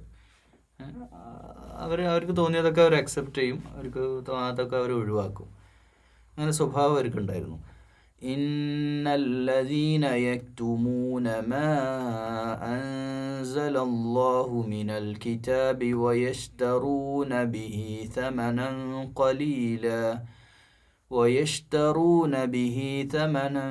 قليلا أولئك ما يأكلون في بطونهم إلا النار ولا يكلمهم الله يوم القيامة ولا يزكيهم ولهم عذاب أليم. إن الذين يكتمون ما أنزل الله. അള്ളാഹുവിൻ്റെ വേദം അൻസല പറഞ്ഞാൽ ഇതിൽ 3 കാര്യങ്ങൾ വന്നേ. ഒന്ന് ഖുർആൻ വന്നു, റിസാലത്ത് വന്നു, പ്രവാചക വചനങ്ങളും അതിൽ പെട്ടു. പിന്നെ ആ ഒരു വഴിയിൽ വന്നിട്ടുള്ള സുന്നത്തും പ്രവാചകന്മാരുടെ അധ്യാപനങ്ങൾ പ്ലസ് അവരുടെ ജീവിതം, ഇതെല്ലാം അള്ളാഹു മനുഷ്യർക്ക് വഴി കാണിക്കാൻ വേണ്ടി പ്രധാനമായിട്ടും വേദങ്ങൾ അൻസൽ അള്ളാഹ് മിനൽ കിതാബ്, വേദഗ്രന്ഥങ്ങളുടെ കാര്യത്തിൽ അവർ വയസ്തറൂന ബിഹി സമനൻ, അവർ യക്തുമൂനായി, അതായത് അവർ മറച്ചു വച്ച് പിടിക്കുകയും വയസ്തറൂന ബിഹി സമനം ഖലീലൻ, തുച്ഛമായ വിലക്ക് അവരെന്ത് ചെയ്യുക, ഈ വേദദർശനങ്ങൾ അവർ എന്ത് ചെയ്തു, വിറ്റു എന്നാണ് പറയുന്നത്. അപ്പോൾ ഇത് പറയുന്നത് ചരിത്രത്തിൽ സംഭവിച്ച ഒരു കാര്യമാണ്. അള്ളാഹുവിൻ്റെ നിയമനിർദ്ദേശങ്ങളെ അവരെന്ത് ചെയ്തു, അവരുടെ ഇഷ്ടാനിഷ്ടങ്ങൾക്കനുസരിച്ച് വ്യാപാരവൽക്കരിച്ചു എന്നൊക്കെ പറഞ്ഞാൽ അവർക്ക് ഇഷ്ടമുള്ള കാര്യം അവർ ചെയ്തു, അല്ലാത്തതൊക്കെ അവർ ജനങ്ങളൊന്നും മറച്ചു വെച്ചു. ഇത് ഇന്നത്തെ പൗരോഹിത്യ വിഭാഗത്തിൽ ചിലരൊക്കെ ചെയ്യുന്ന ഒരു പണി കൂടിയാണ്. എന്ത് അള്ളാഹിൻ്റെ ദീനിൻ്റെ വിഷയത്തിൽ അവരങ്ങ് അതിനെ ചില കാര്യങ്ങളൊക്കെ ഇട്ട് ലാഘവത്തോടെ നോക്കിക്കണ്ട് ജനങ്ങളോട് പറയും. എന്നാൽ പ്രധാനമായിട്ടുള്ള വിഷയങ്ങൾ, ഖുർആൻ്റെ വിഷയങ്ങൾ സമൂഹത്തോട് പറയാൻ അവർ മടി കാണിക്കുകയും ചെയ്യുന്നു എന്നുള്ളതാണ്. കാരണം വിഷയം അവരുടെ വയറ് നിറക്കാന്നാണ്. വയറാണ് വിഷയം. പൈസ ഉണ്ടാക്കുക എന്നുള്ളതാണ്. അത് ഏത് വിധേയനായാലും കുഴപ്പമില്ല. അങ്ങനെ പൈസ ഉണ്ടാക്കുമ്പോൾ അവരുടെ വയറ് നിറക്കുന്നത് ഇല്ലന്നാർ, അതായത് ഫുഡ് തിന്നാൻ വേണ്ടിയിട്ട്, അതായത് ഇതിൻ്റെയൊക്കെ പിന്നിൽ വാണിജ്യ താല്പര്യമാണ് എന്നുള്ളത് തന്നെയാണ്. ദീനിനെ വിറ്റ് കാശാക്കുന്നവർ ചെയ്യുന്ന പണിയെടുക്കുന്നത്, പൗരോഹിത്യ വിഭാഗത്തിലെ മേലാളന്മാർ ചെയ്യുന്ന പണികൾ, അവർ ഈ സമുദായത്തെ വഞ്ചിച്ചുകൊണ്ട് അവരുണ്ടാക്കിയെടുക്കുന്ന പണം മൂലം അവർ ഭക്ഷിക്കുന്നത് ഇല്ലന്നാർ, അവർ നരകത്തിയാണ് അവർ ഭക്ഷിക്കുന്നത്. വലാ യുകല്ലിമുഹുമുല്ലാഹു യൗമൽ ഖിയാമ, അവരോട് സംസാരം തന്നെ ഇല്ല എന്ന് പറഞ്ഞാൽ ഓരോട് പിന്നെ വർത്താനമില്ല. നമ്മൾ പറയില്ല നാട്ടിലൊക്കെ, ഓരോട് പിന്നെ വർത്താനമില്ല, ഓരോ നേരെ നരകത്തിലേക്ക്. യൗമൽ ഖിയാമ വലാ യുസക്കീഹിം വലഹും അദാബുൻ അലീം, അവരെ ശുദ്ധീകരിക്കുകയില്ല എന്നാണ്. വലഹും അദാബുൻ അലീം, അതായത് ഇത്തരം ആളുകളുണ്ടല്ലോ, സമുദായത്തിൻ്റെ പേര് ലാബിൽ അറിയപ്പെടുകയും സമുദായത്തെ വഞ്ചിക്കുകയും സമുദായ താല്പര്യങ്ങൾക്ക് അല്ലെങ്കിൽ വ്യക്തി താല്പര്യങ്ങൾക്ക് വേണ്ടിയിട്ട് വിശുദ്ധ ദീനിനെ, ഇസ്ലാമിനെ, ശരീഅത്ത് നിയമങ്ങളൊക്കെ വളച്ചൊടിച്ച് തോന്നിയതുപോലെ അനുയായികളെ വഴി നടത്തി കൊണ്ടുപോകുന്ന, മേലെ പറഞ്ഞിട്ടുള്ള നാളെ പരലോകത്തെത്തുമ്പോൾ ഞങ്ങളുടെ പൂർവ്വപിതാക്കളും ഞങ്ങളൊക്കെ ഇങ്ങനെയൊക്കെ ആയിരുന്നു എന്നൊക്കെ പറഞ്ഞ് ന്യായീകരണവാദം നടത്തുന്ന ആളുകളൊക്കെ ഉണ്ടല്ലോ, അവർക്കൊക്കെ കിട്ടാൻ പോകുന്നത് നാളെ പരലോകത്ത് കഠിനമായ അദാബുൻ അലീമാണ്, കഠിന ശിക്ഷയാണ്. അവർ ശുദ്ധീകരണ തസ്കിയത്ത് അവർക്ക് ലഭിക്കില്ല, ഒരു സംസ്കരണം അവരുടെ ജീവിതത്തിൽ അവർക്ക് ഉണ്ടാവുകയുമില്ല എന്ന് പറയാണ്. പിന്നെ തീർന്നില്ല, അവർ കണക്ട് ചെയ്തിട്ടുള്ള ആയത്താണ്. ഉലഈക, അവരുണ്ടല്ലോ കൂട്ടര്, അല്ലദീന ഇശ്തറവുദ് ദലാലത ബിൽ ഹുദാ, ദലാലത്ത് വാങ്ങാം, വലഅദാബൽ മഗ്ഫിറ, അവർ ഈ സന്മാർഗം കൊടുത്ത് വലാലത്ത് വഴികേട് വാങ്ങാണ്. വഴി ശരിയായ വഴിക്ക് പോകേണ്ടതിന് പകരം തെറ്റായ വഴിയിലൂടെയാണ് അവർ സഞ്ചരിക്കുന്നത്. നല്ല സാധനം കൊടുത്തിട്ട് ചീത്ത സാധനം വാങ്ങുന്ന ഒരു മോശം കച്ചവടക്കാരാണ് അവർ. വലഅദാബ ബിൽ മഗ്ഫിറ, മാത്രമല്ല അവർ വാങ്ങണത് കച്ചവടത്തിൽ അവർക്ക് വലിയ നഷ്ടമാണ്. അവർ കഠിനമായ ശിക്ഷ ഏറ്റുവാങ്ങാണ്. എന്ത്? മഗ്ഫിറത്ത്. ഈ മഗ്ഫിറത്ത് നമ്മൾ അസ്തഗ്ഫിറുല്ലാഹ് എന്ന് പറയണില്ലേ, ഈ ഇസ്തിഗ്ഫാർ അല്ലാഹ് നമ്മളോട് പൊറുക്കണമെങ്കിലേ ദുനിയാവിൻ്റെ വിഷയത്തിൽ നമ്മുടെ ഭാര്യയോട്, മക്കളോട്, കുടുംബക്കാരോട്, അയൽവാസികളോട്, മാതാപിതാക്കളോട്, സുഹൃത്തുക്കളോടൊക്കെ എന്തെങ്കിലുമൊക്കെ പ്രശ്നങ്ങൾ ജീവിതത്തിൽ ഉണ്ടാവും. എല്ലാവരോടും മനുഷ്യരുമായിട്ട് ഇടപഴകുമ്പോൾ പ്രശ്നങ്ങളുണ്ടാവും, കോൺഫ്ലിക്റ്റുകൾ ഉണ്ടാവും, സ്വാഭാവികമാണ്. ചിലരൊക്കെ നമ്മളെ ദ്രോഹിക്കും, ചിലർ നമ്മളെ അറിഞ്ഞുകൊണ്ട് നമ്മളെ ഉപദ്രവിക്കും, ചിലർ അറിയാതെ ഉപദ്രവിക്കും, വാക്കുകൊണ്ട് ഉപദ്രവിക്കും, പല രീതിയിലും നമുക്ക് പ്രയാസങ്ങൾ ഉണ്ടാക്കും. അതൊക്കെ മാനുഷികമായിട്ട് കണ്ടിട്ട് അതൊക്കെ നമ്മൾ എന്ത് ചെയ്യണം? പറഞ്ഞാൽ നിങ്ങൾക്ക് ദഹിക്കും നിങ്ങൾക്ക് തോന്നുന്നില്ല, എന്നാലും പറയാം, നമ്മളൊക്കെ അഫൂ ചെയ്യണം, പുറത്തു കൊടുക്കണം. നമ്മളെ ദ്രോഹിച്ചവരോടെ, നമ്മളെ കുറ്റം പറഞ്ഞവരോടെ, നമ്മുടെ കണ്ണിൻ്റെ മുമ്പിലിട്ടിട്ട് നമ്മളെ മറ്റുള്ളവരുടെ മുമ്പിൽ ഇൻസൾട്ട് ചെയ്തവരോടെ, പാവാണ് അയാൾ, നമ്മൾ അയാളുടെ ഭാഗത്തു നിന്ന് അങ്ങോട്ട് ചിന്തിച്ചാൽ ആ ഒരു സാഹചര്യത്തിൽ അവനൊന്നും അങ്ങനെ പറഞ്ഞു പോയത്, അതൊന്ന് കാര്യമായിട്ടെടുക്കണം. വിട്ടേക്ക്, ഈ ഒരു വാക്ക് പുറത്തു കൊടുക്കുക.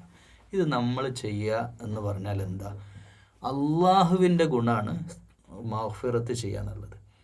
അത് നമ്മൾ ചെയ്യുമ്പോൾ നമ്മൾ അള്ളാഹുവിലേക്ക് കൂടുതൽ അടുക്കുകയാണ്. നമ്മൾ അള്ളാഹുവിലേക്ക് കൂടുതൽ, അപ്പോഴേ നമ്മളൊക്കെ അള്ളാഹ് പുറത്തു വരുള്ളൂ. മരിച്ചാൽ തീർന്നില്ലേ പ്രിയമുള്ള സഹോദരന്മാരെ? മയ്യത്തായില്ല നമ്മളെ പേര്. എന്തിനു വേണ്ടിയാണ് നമ്മൾ പിടിവാശിയും ഈഗോ ഒക്കെ നമ്മുടെ ജീവിതത്തിൽ വെച്ച് പുലർത്തുന്നത്? പുറത്തെടുത്തേക്കുക, വിട്ടേക്കുക. നമ്മളാരും ഇവിടെ ജീവിതകാലം മുഴുവൻ ജീവിക്കാനുള്ളവരൊന്നും അല്ല.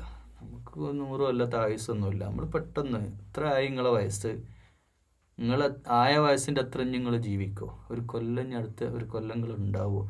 എന്ത് പറയാൻ? നമ്മുടെ മരണം മുമ്പിൽ നിൽക്കുമ്പോൾ അള്ളാഹിൻ്റെ ഡേറ്റ് ഫിക്സ് ചെയ്ത് മരിക്കാൻ കാത്തിക്കുന്നതല്ലേ നമ്മളൊക്കെ. ഡേറ്റ്, ഫിക്സഡ് ഡേറ്റ് അല്ലേ നമുക്കൊക്കെ ഉള്ളത്.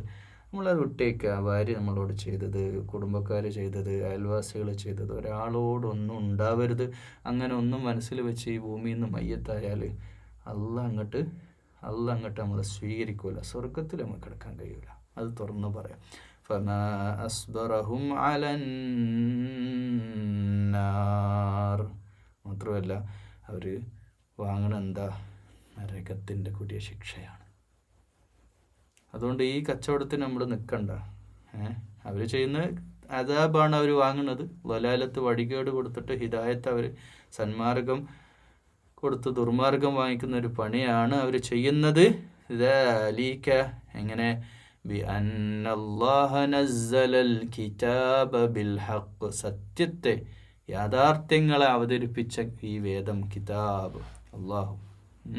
വഇന്നല്ലദീന ഇഖ്തലഫൂ ഫിൽ കിതാബി ലഫീ ശിഖാഖിൻ ബഈദ്. എന്നിട്ടും ഈ ഒരു ഗ്രന്ഥത്തിൻ്റെ കാര്യത്തിൽ ഇഖ്തിലാഫ് ഉണ്ടാക്കി, അഭിപ്രായ വ്യത്യാസങ്ങൾ ഉണ്ടാക്കി, അവർ തമ്മിൽ പ്രശ്നം ഉണ്ടാക്കി. എന്നിട്ട് അവർ സത്യത്തിൽ നിന്ന് ദൂരെയായിട്ട് അവർ മാറിക്കുകയും ചെയ്തു.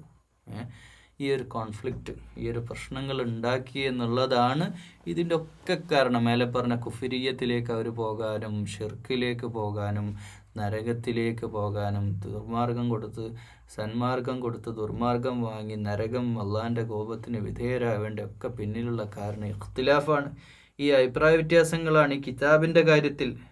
ഇത് പറയുമ്പോൾ നമ്മളൊന്നുകൂടി ആലോചിക്കണം. നമ്മളൊക്കെ മക്കയിലേക്ക് വിടണ്ട, എല്ലാം മദീനയിലേക്ക് 6-ാം നൂറ്റാണ്ടിലേക്ക് വിടണ്ട, 21-ാം നൂറ്റാണ്ടിലേക്ക് വരിക. നമ്മൾ തമ്മിൽ എത്ര ഇഖ്തിലാഫുണ്ട്. മുസ്ലിം സംഘടനകൾ, നമ്മുടെ മുസ്ലിം കമ്മ്യൂണിറ്റിയുടെ അകത്ത് തന്നെയുള്ള സംഘടനകളുടെ അകത്ത് എന്തൊക്കെ അഭിപ്രായ വ്യത്യാസങ്ങളുണ്ട്. ഇത് ഹക്കായിട്ടുള്ള അള്ളാഹുവിൻ്റെ വേദദർശനത്തിൻ്റെ കാര്യത്തിൽ ഇഖ്തിലാഫ് ഉണ്ടാക്കിയവരുടെ ചരിത്രം എടുത്ത് നോക്കുക. സ്പെയിൻ, മുസ്ലിം സ്പെയിൻ്റെ അവസ്ഥ, അന്നത്തെ അവസ്ഥ എന്താ നിങ്ങൾക്കറിയാലോ. ഇസ്ലാമിക രാജ്യം ഓസ്ട്രേലിയ അടക്കം പണ്ട് കാലത്ത് ഇസ്ലാമിൻ്റെ കൊടി പറന്നിരുന്ന സമാധാനത്തിൻ്റെ ഒരു നല്ല സാഹചര്യത്തിലൂടെ കടന്നു പോയിരുന്ന ഒരവസ്ഥ മുസ്ലിം സമുദായത്തിന് മുമ്പുണ്ടായിരുന്നു കേട്ടോ. പണ്ട് കാലത്ത് ഇങ്ങനെയുള്ള ഒരുപാട് സംഘടനകളൊന്നും ഇല്ലായിരുന്നു. ഒരുപാട് സംഘടനകളൊന്നും കേരളത്തിലില്ല. പണ്ട് കാലത്ത് ഇസ്ലാം വന്ന സന്ദർഭത്തിൽ ദാരിദ്ര്യവും കഷ്ടപ്പാടും തൊട്ടുകൂടായ്മയും തീണ്ടിക്കൂടായ്മയും ഒക്കെ ആയി വല്ലാതെ അടിച്ചമർത്തപ്പെട്ടവരിൽ നല്ലൊരു വിഭാഗം ആളുകൾ ഇസ്ലാമിലേക്ക് വന്നു. അവരൊരു ഏക മനസ്സോടെ, ഒറ്റ മനസ്സോടെ, ഒരു ഒറ്റ ചിന്താഗതിയിൽ സന്തോഷത്തോടെ കഴിഞ്ഞിരുന്നൊരു നല്ല കാലം. അന്നൊന്നുമില്ലേ, ഉടുക്കാൻ വസ്ത്രമില്ല, ഭക്ഷണമില്ല, കയറിക്കൂടാൻ താമസിക്കാൻ തന്നെ ഓലപ്പുരയും വല്ലാതെ പ്രയാസപ്പെട്ട ചെറിയ മൺകുടിലുകളിലൊക്കെ ജീവിച്ചിരുന്ന, എന്നാൽ തൗഹീദുള്ള യഥാർത്ഥ മുസ്ലിങ്ങളായിട്ട് ജീവിച്ചിരുന്ന ഒരു വിഭാഗം ഉണ്ടായിരുന്നു. പക്ഷേ ആ വരവുണ്ടായി, തൗഹീദിനെ മനസ്സിലാക്കി വന്നു എന്നല്ലാതെ ആ വരവ് മാത്രമേ ഉണ്ടായുള്ളൂ. പക്ഷേ ഈ നല്ലൊരു പൊതുസമൂഹം കൂട്ടമായിട്ട് ഇസ്ലാമിലേക്ക് വരുന്ന എവിടുന്ന ഈ തൊട്ടുകൂടായ്മയും തീണ്ടിക്കൂടായ്മയും കണ്ടും കാട്ടിലുള്ള സകലമാന കല്ലിനെയും പൂജിച്ചിരുന്ന ഒരു വിഭാഗം ആയിരുന്നല്ലോ പെട്ടെന്ന് ഇസ്ലാം സ്വീകരിക്കുന്ന. കേരളത്തിൽ അങ്ങനെ ഒരു സാഹചര്യമല്ലേ.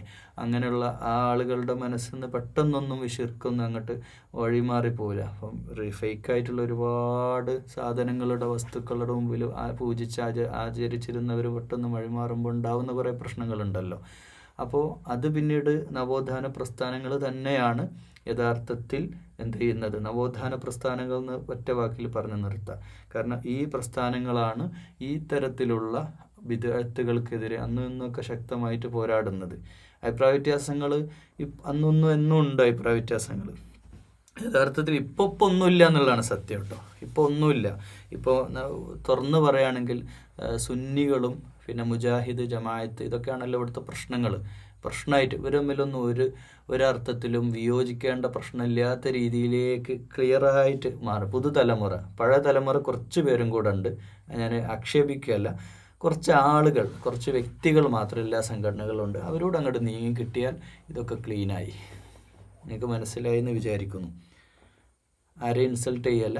അവരുടെയൊക്കെ ഈ മുഷ്ടി ചുരുട്ടിയുള്ള ചില നിലപാടുകൾ കാരണമാണ് ഇവരൊക്കെ സ്പ്ലിറ്റായിട്ടുള്ള സംഘടന പിന്നെയും ആറ്റം കണിക പോലെ ഇങ്ങനെ മുറിഞ്ഞ് പിന്നെയും പോകുന്നതിൻ്റെ പിന്നിലുള്ള കാരണം ഇവരുടെയൊക്കെ ചില സങ്കുചിതത്വ മുരുടൻ മുഷ്ടി നിലപാടുകളാണ്. അതൊക്കെ മാറി ഇപ്പം വളരെ ലിബറലായിട്ട് കാര്യങ്ങളെ കാണുകയും അപ്പം യഥാർത്ഥത്തിൽ ഇപ്പോൾ വലിയ അഭിപ്രായ വ്യത്യാസമായിട്ട് ഞാനിപ്പോൾ നമ്മുടെ ഖുർആൻ എന്ന ഇഖ്തിലാഫ് പറയുമ്പോൾ എല്ലാം പറയണം. ഇഖ്തിലാഫ് പറയുമ്പോൾ ഈ വിഷയം ഒന്ന് സൂചിപ്പിച്ചു പോകണം. ഇഖ്തിലാഫ് അഭിപ്രായ വ്യത്യാസങ്ങൾ സമുദായം, ഈ ഇഖ്തിലാഫ് ഇവിടെ മുസ്ലിം സമുദായത്തിലുള്ള ആഭ്യന്തര പ്രശ്നങ്ങളല്ല കേട്ടോ. പ്രധാനമായിട്ടും അന്നത്തെ വിശുദ്ധ വേദഗ്രന്ഥം ഖുർആൻ അവതരിപ്പിച്ചപ്പോൾ അത് ഉൾക്കൊള്ളേണ്ടതിന് പകരം അതിൽ അഭിപ്രായ വ്യത്യാസം ഉണ്ടായ കാര്യമാണ് അവിടെ പറയുന്നത്. എന്നാൽ ഇന്നത്തെ കാലഘട്ടത്തിലേക്ക് നമ്മളത് ഖുർആൻ എടുത്ത് വായിക്കുമ്പോൾ തീർച്ചയായിട്ടും ഇന്നത്തെ മുസ്ലിം സമുദായത്തിൻ്റെ അകത്തുള്ള അഭിപ്രായ വ്യത്യാസങ്ങൾ അതിനെ ഇതുമായിട്ട് കണക്ട് ചെയ്യേണ്ടതില്ല, പക്ഷേ സാന്ദർഭികമായിട്ടൊന്ന് സൂചിപ്പിച്ച് പോവുകയാണ്. പല വിഷയത്തിലും ഇന്ന് അങ്ങോട്ടും ഇങ്ങോട്ടൊക്കെ നിലപാട് മാറ്റം ഉണ്ടായിട്ടില്ലേ അല്ലേ?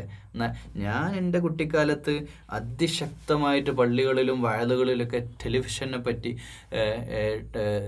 ടി വിയെ പറ്റി, ടെലിവിഷൻ വന്ന സന്ദർഭത്തിൽ വളരെ ഞാൻ അതൊക്കെ കേട്ട് ഇൻസ്പയറിംഗ് ആയിട്ട് കുറേ കാലം അത് കാണാതെ നടന്നിട്ടുണ്ട്. ടി വി ഞാനിപ്പോൾ നിങ്ങളോട് സംസാരിക്കുന്ന ഒരു പക്ഷേ മൊബൈലോ ടി വിയിലോ ആയിരിക്കും. നല്ല സ്മാർട്ട് ടി വി, പല വീട്ടുകാരും ഇത് ഒന്നിച്ചിരുന്ന് മാഷാ അല്ലാഹ് അവർ പറയുന്നുണ്ട്. വലിയ ടി വിയിൽ, പിന്നെ വീട്ടിലുള്ള സ്മാർട്ട് ടി വിയിലിട്ട് ഞങ്ങൾ കുടുംബത്തോടെയാണ് ഖുർആൻ ക്ലാസ്സുകൾ ഓരോ എപ്പിസോഡുകളും കേൾക്കാറുള്ളതെന്ന് പറയുന്നു. മാഷാ അല്ലാഹ്, സന്തോഷം. അള്ളാഹു നിങ്ങൾക്ക് എല്ലാ അർത്ഥത്തിലും റഹ്മത്തും ബറക്കത്തും തരട്ടെ എന്ന് നിങ്ങളോടൊപ്പം ദുആ ചെയ്യാണ്. പക്ഷേ ഈ ഒരു സന്ദർഭത്തിൽ ഞാൻ ആ കാലഘട്ടത്തിൽ എൻ്റെ കുട്ടിക്കാലത്ത് കേട്ടിട്ടുള്ള ടെലിവിഷൻ എന്ന ചെകുത്താൻ പെട്ടി എന്നൊക്കെ പറഞ്ഞ് അതിനെ അതിശക്തമായിട്ട് വിമർശിച്ച ഒരു കാലം, അതേ വിമർശിച്ച ആളുകൾ പിന്നെ പ്രത്യക്ഷപ്പെടുന്നത് ഈ ടി വിയിലാണെന്നുള്ളത് കാലഘട്ടത്തിൻ്റെ ഒരു അനിവാര്യതയാണ്. ഇതൊന്നും തള്ളിക്കളഞ്ഞുകൊണ്ട് ഇസ്ലാമിനെ പുതിയ കാലത്തിൻ്റെ സംവിധാനങ്ങളെ പ്രയോജനപ്പെടുത്തിക്കൊണ്ടല്ലാതെ നമുക്ക് മുന്നോട്ട് കൊണ്ടുപോകാൻ കഴിയില്ല. പിന്നെ ഒരു കാലഘട്ടത്തിൽ, പിന്നെ എൻ്റെ കുട്ടിക്കാലം വളർന്നൊരു ഹൈസ്കൂൾ എത്തുന്ന സമയത്ത് ഞാൻ ധാരാളമായിട്ട് കേട്ടത്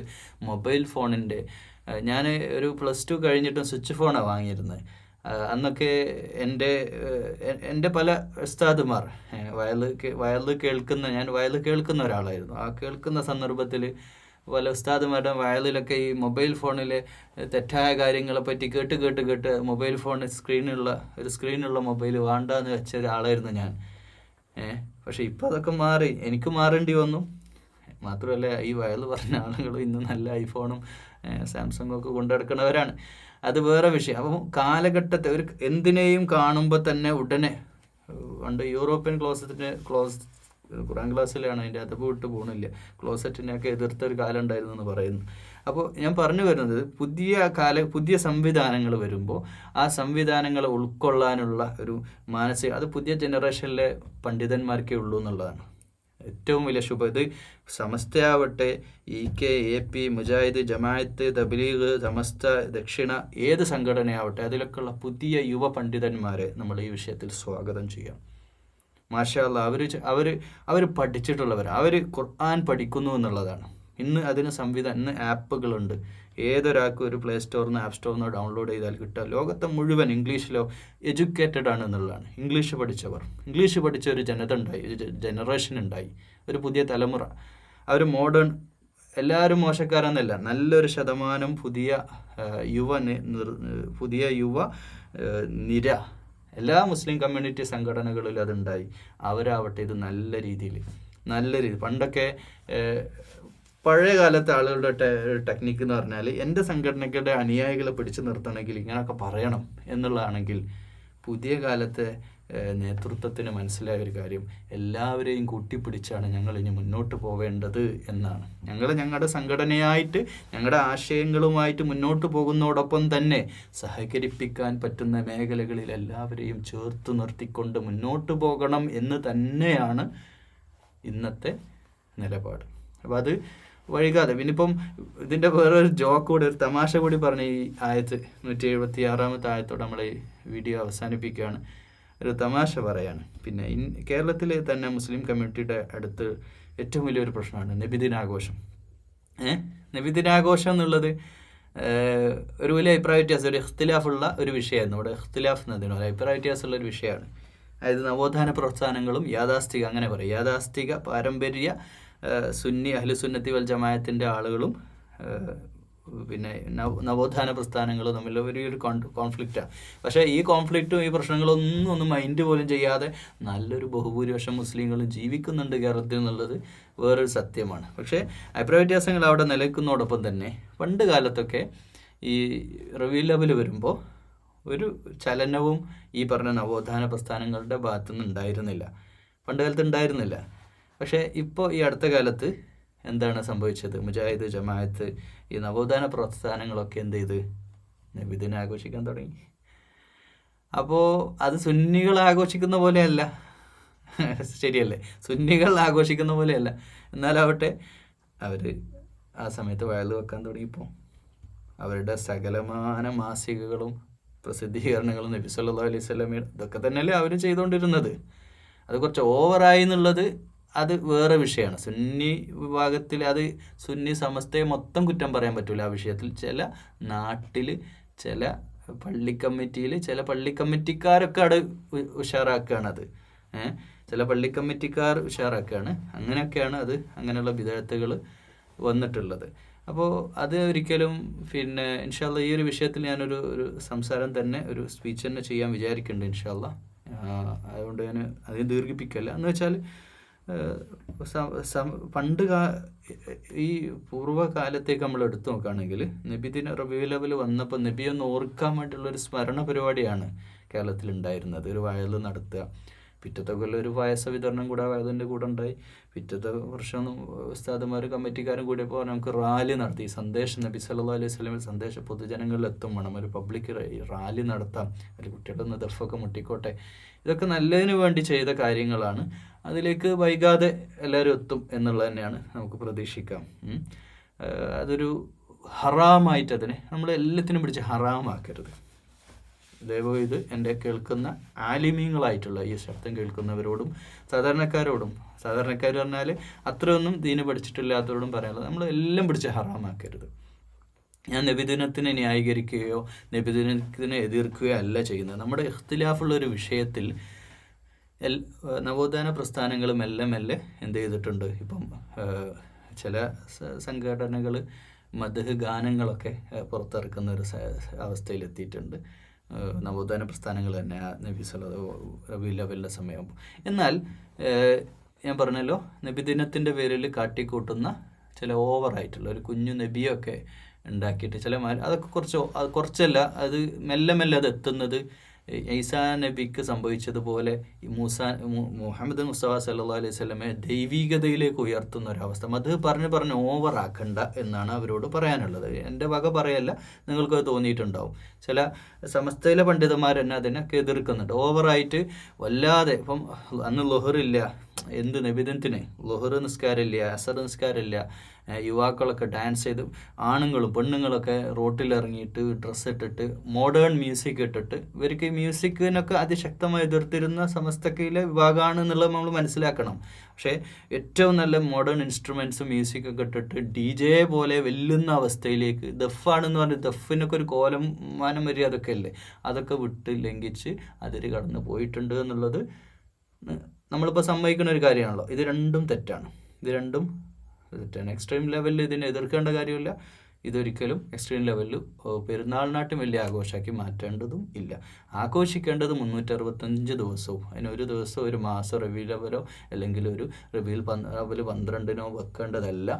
ജീവിതം മുഴുവൻ നബി സല്ലല്ലാഹു അലൈഹി വസല്ലമയെ ആഘോഷിക്കേണ്ടവരാണ് എന്നാണ് എൻ്റെ വ്യക്തിപരമായിട്ടുള്ള അഭിപ്രായം. ഒരു ദിവസമോ ഒരു സെക്കൻഡോ പോലും നമ്മൾ മാറ്റി വെക്കേണ്ടതില്ല. നമ്മുടെ ജീവിതം കൊണ്ട് തന്നെ അങ്ങോട്ട് ആഘോഷിച്ചോളൂ. നബിയെ അങ്ങോട്ട് സ്നേഹിച്ചിട്ട് ജീവിതം മൊത്തം അങ്ങ് മാറ്റുക. ബസ് ഇഖ്തിലാഫും അഭിപ്രായ വ്യത്യാസവും, നബിയോട് വല്ല സ്നേഹം ഉണ്ടെങ്കിൽ മുസ്ലിം കമ്മ്യൂണിറ്റിയിൽ സ്പ്ലിറ്റ് ഉണ്ടാക്കുന്ന വർത്തമാനങ്ങൾ പറയാതിരിക്കുക, അങ്ങോട്ടും ഇങ്ങോട്ടും അധിക്ഷേപിക്കുന്നത്. ഇതൊക്കെ ഏത് നബിയുടെ ഫോളോവേഴ്സാണ്, അനുയായികളാണ്, ഏത് നബിനെ പറ്റിയാണ് പഠിച്ചിട്ടുള്ളത് എന്ന് സാമൂഹികമായിട്ട് അവരോട് ചോദിക്കുകയാണ്, അഭിപ്രായ വ്യത്യാസങ്ങളുമായിട്ട് അതിൻ്റെ പിന്നിൽ അണിനിരക്കുന്നവരോട്. ഇനി അടുത്ത വിഷയത്തിലേക്ക്, പള്ളികൾ. പിന്നെ അടുത്ത പ്രശ്നം വലിയൊരു പ്രശ്നമാണ്, പള്ളിയിൽ ആണുങ്ങളും പെണ്ണുങ്ങളും കാണാം. ഞാനിപ്പോൾ കഴിഞ്ഞ ദിവസം മലപ്പുറത്ത് നിന്ന് കോഴിക്കോട്ടേക്ക് എത്ര പള്ളികളാണ് എഴുതി വെച്ചിരിക്കുന്നത്, സ്ത്രീകൾക്ക് നമസ്കരിക്കാനുള്ള സ്ഥലം. എന്താ വ്യത്യാസം മുജാഹിദ് പള്ളിയും ജമാഅത്ത് പള്ളിയും സുന്നി പള്ളിയും തമ്മിലുള്ളത്? ആ ബോർഡ് എഴുതി വെച്ചില്ല എന്നുള്ള വ്യത്യാസമല്ലേ ഉള്ളൂ. വേറെന്ത് വ്യത്യാസമുള്ളത്? അവരുടെ കൂടെ ഒറ്റ ജമാഅത്തല്ല എന്നുള്ള ഒരു സംഗതി മാത്രമേ ഇപ്പോൾ വ്യത്യാസമുള്ളൂ. പണ്ടതില്ല. പണ്ട് ഇതിനുള്ള സംവിധാനങ്ങളില്ലായിരുന്നല്ലോ. ഒറ്റ ജമാഅത്തിൽ അവരെ പങ്കെടുപ്പിക്കുന്നുള്ള അവസ്ഥയല്ലേ. ഒക്കെ അങ്ങ് മാറിക്കോളും. കുറേ കാലങ്ങൾ കഴിയുമ്പോൾ ഇതൊന്നും വലിയ അഭിപ്രായ വ്യത്യാസമായിട്ട് വരില്ല. ഓക്കെ, ലോകത്തെല്ലാ രാജ്യത്തും നമ്മൾ ഒരു മലയാളി, ഒരു സുന്നി ആയിട്ടുള്ള ഒരാൾ ലോകത്തെല്ലാ രാജ്യങ്ങളും ഒന്ന് സന്ദർശിച്ച് നോക്കും. എല്ലായിടത്തും എങ്ങനെയാണ് നടക്കുന്നത്. എവിടെയൊക്കെ എന്തൊക്കെ സംവിധാനങ്ങളാണ് എല്ലായിടത്തും ഉള്ളത്. ഇതൊക്കെ നോക്കി ഏതെങ്കിലും പള്ളിയിൽ ആണുങ്ങളും പെണ്ണുങ്ങളും ഒരുമിച്ച് നിസ്കരിക്കുന്നുണ്ടോ?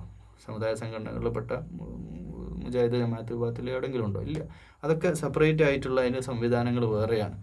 ഓക്കെ. മാത്രമല്ല മുജാഹിദ് ജമാഅത്തിന് പെണ്ണുങ്ങൾ നിർബന്ധമായിട്ട് പള്ളിയിൽ നിസ്കരിക്കണം എന്നൊരു അഭിപ്രായമില്ല.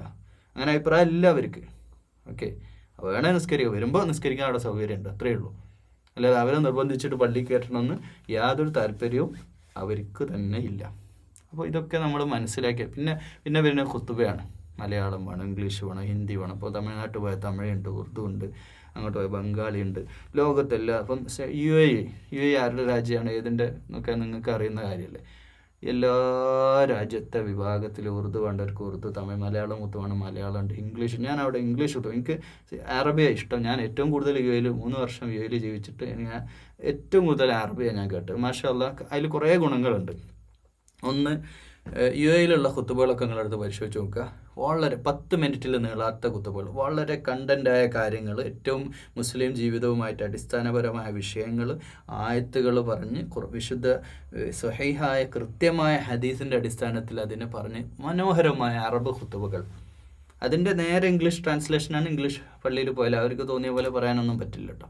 അപ്പോൾ തൊട്ടടുത്ത് തന്നെ ഒരു റോളയിൽ അവിടെ ഷാർജയിൽ ഒരു പള്ളിയിൽ ഞാൻ ഓർക്കുകയാണ്. ആ പള്ളിയിൽ എന്ത് മനോഹരമായിട്ടാണ് അദ്ദേഹം ഇംഗ്ലീഷിൽ ഖുത്ബ പറയുന്നത്.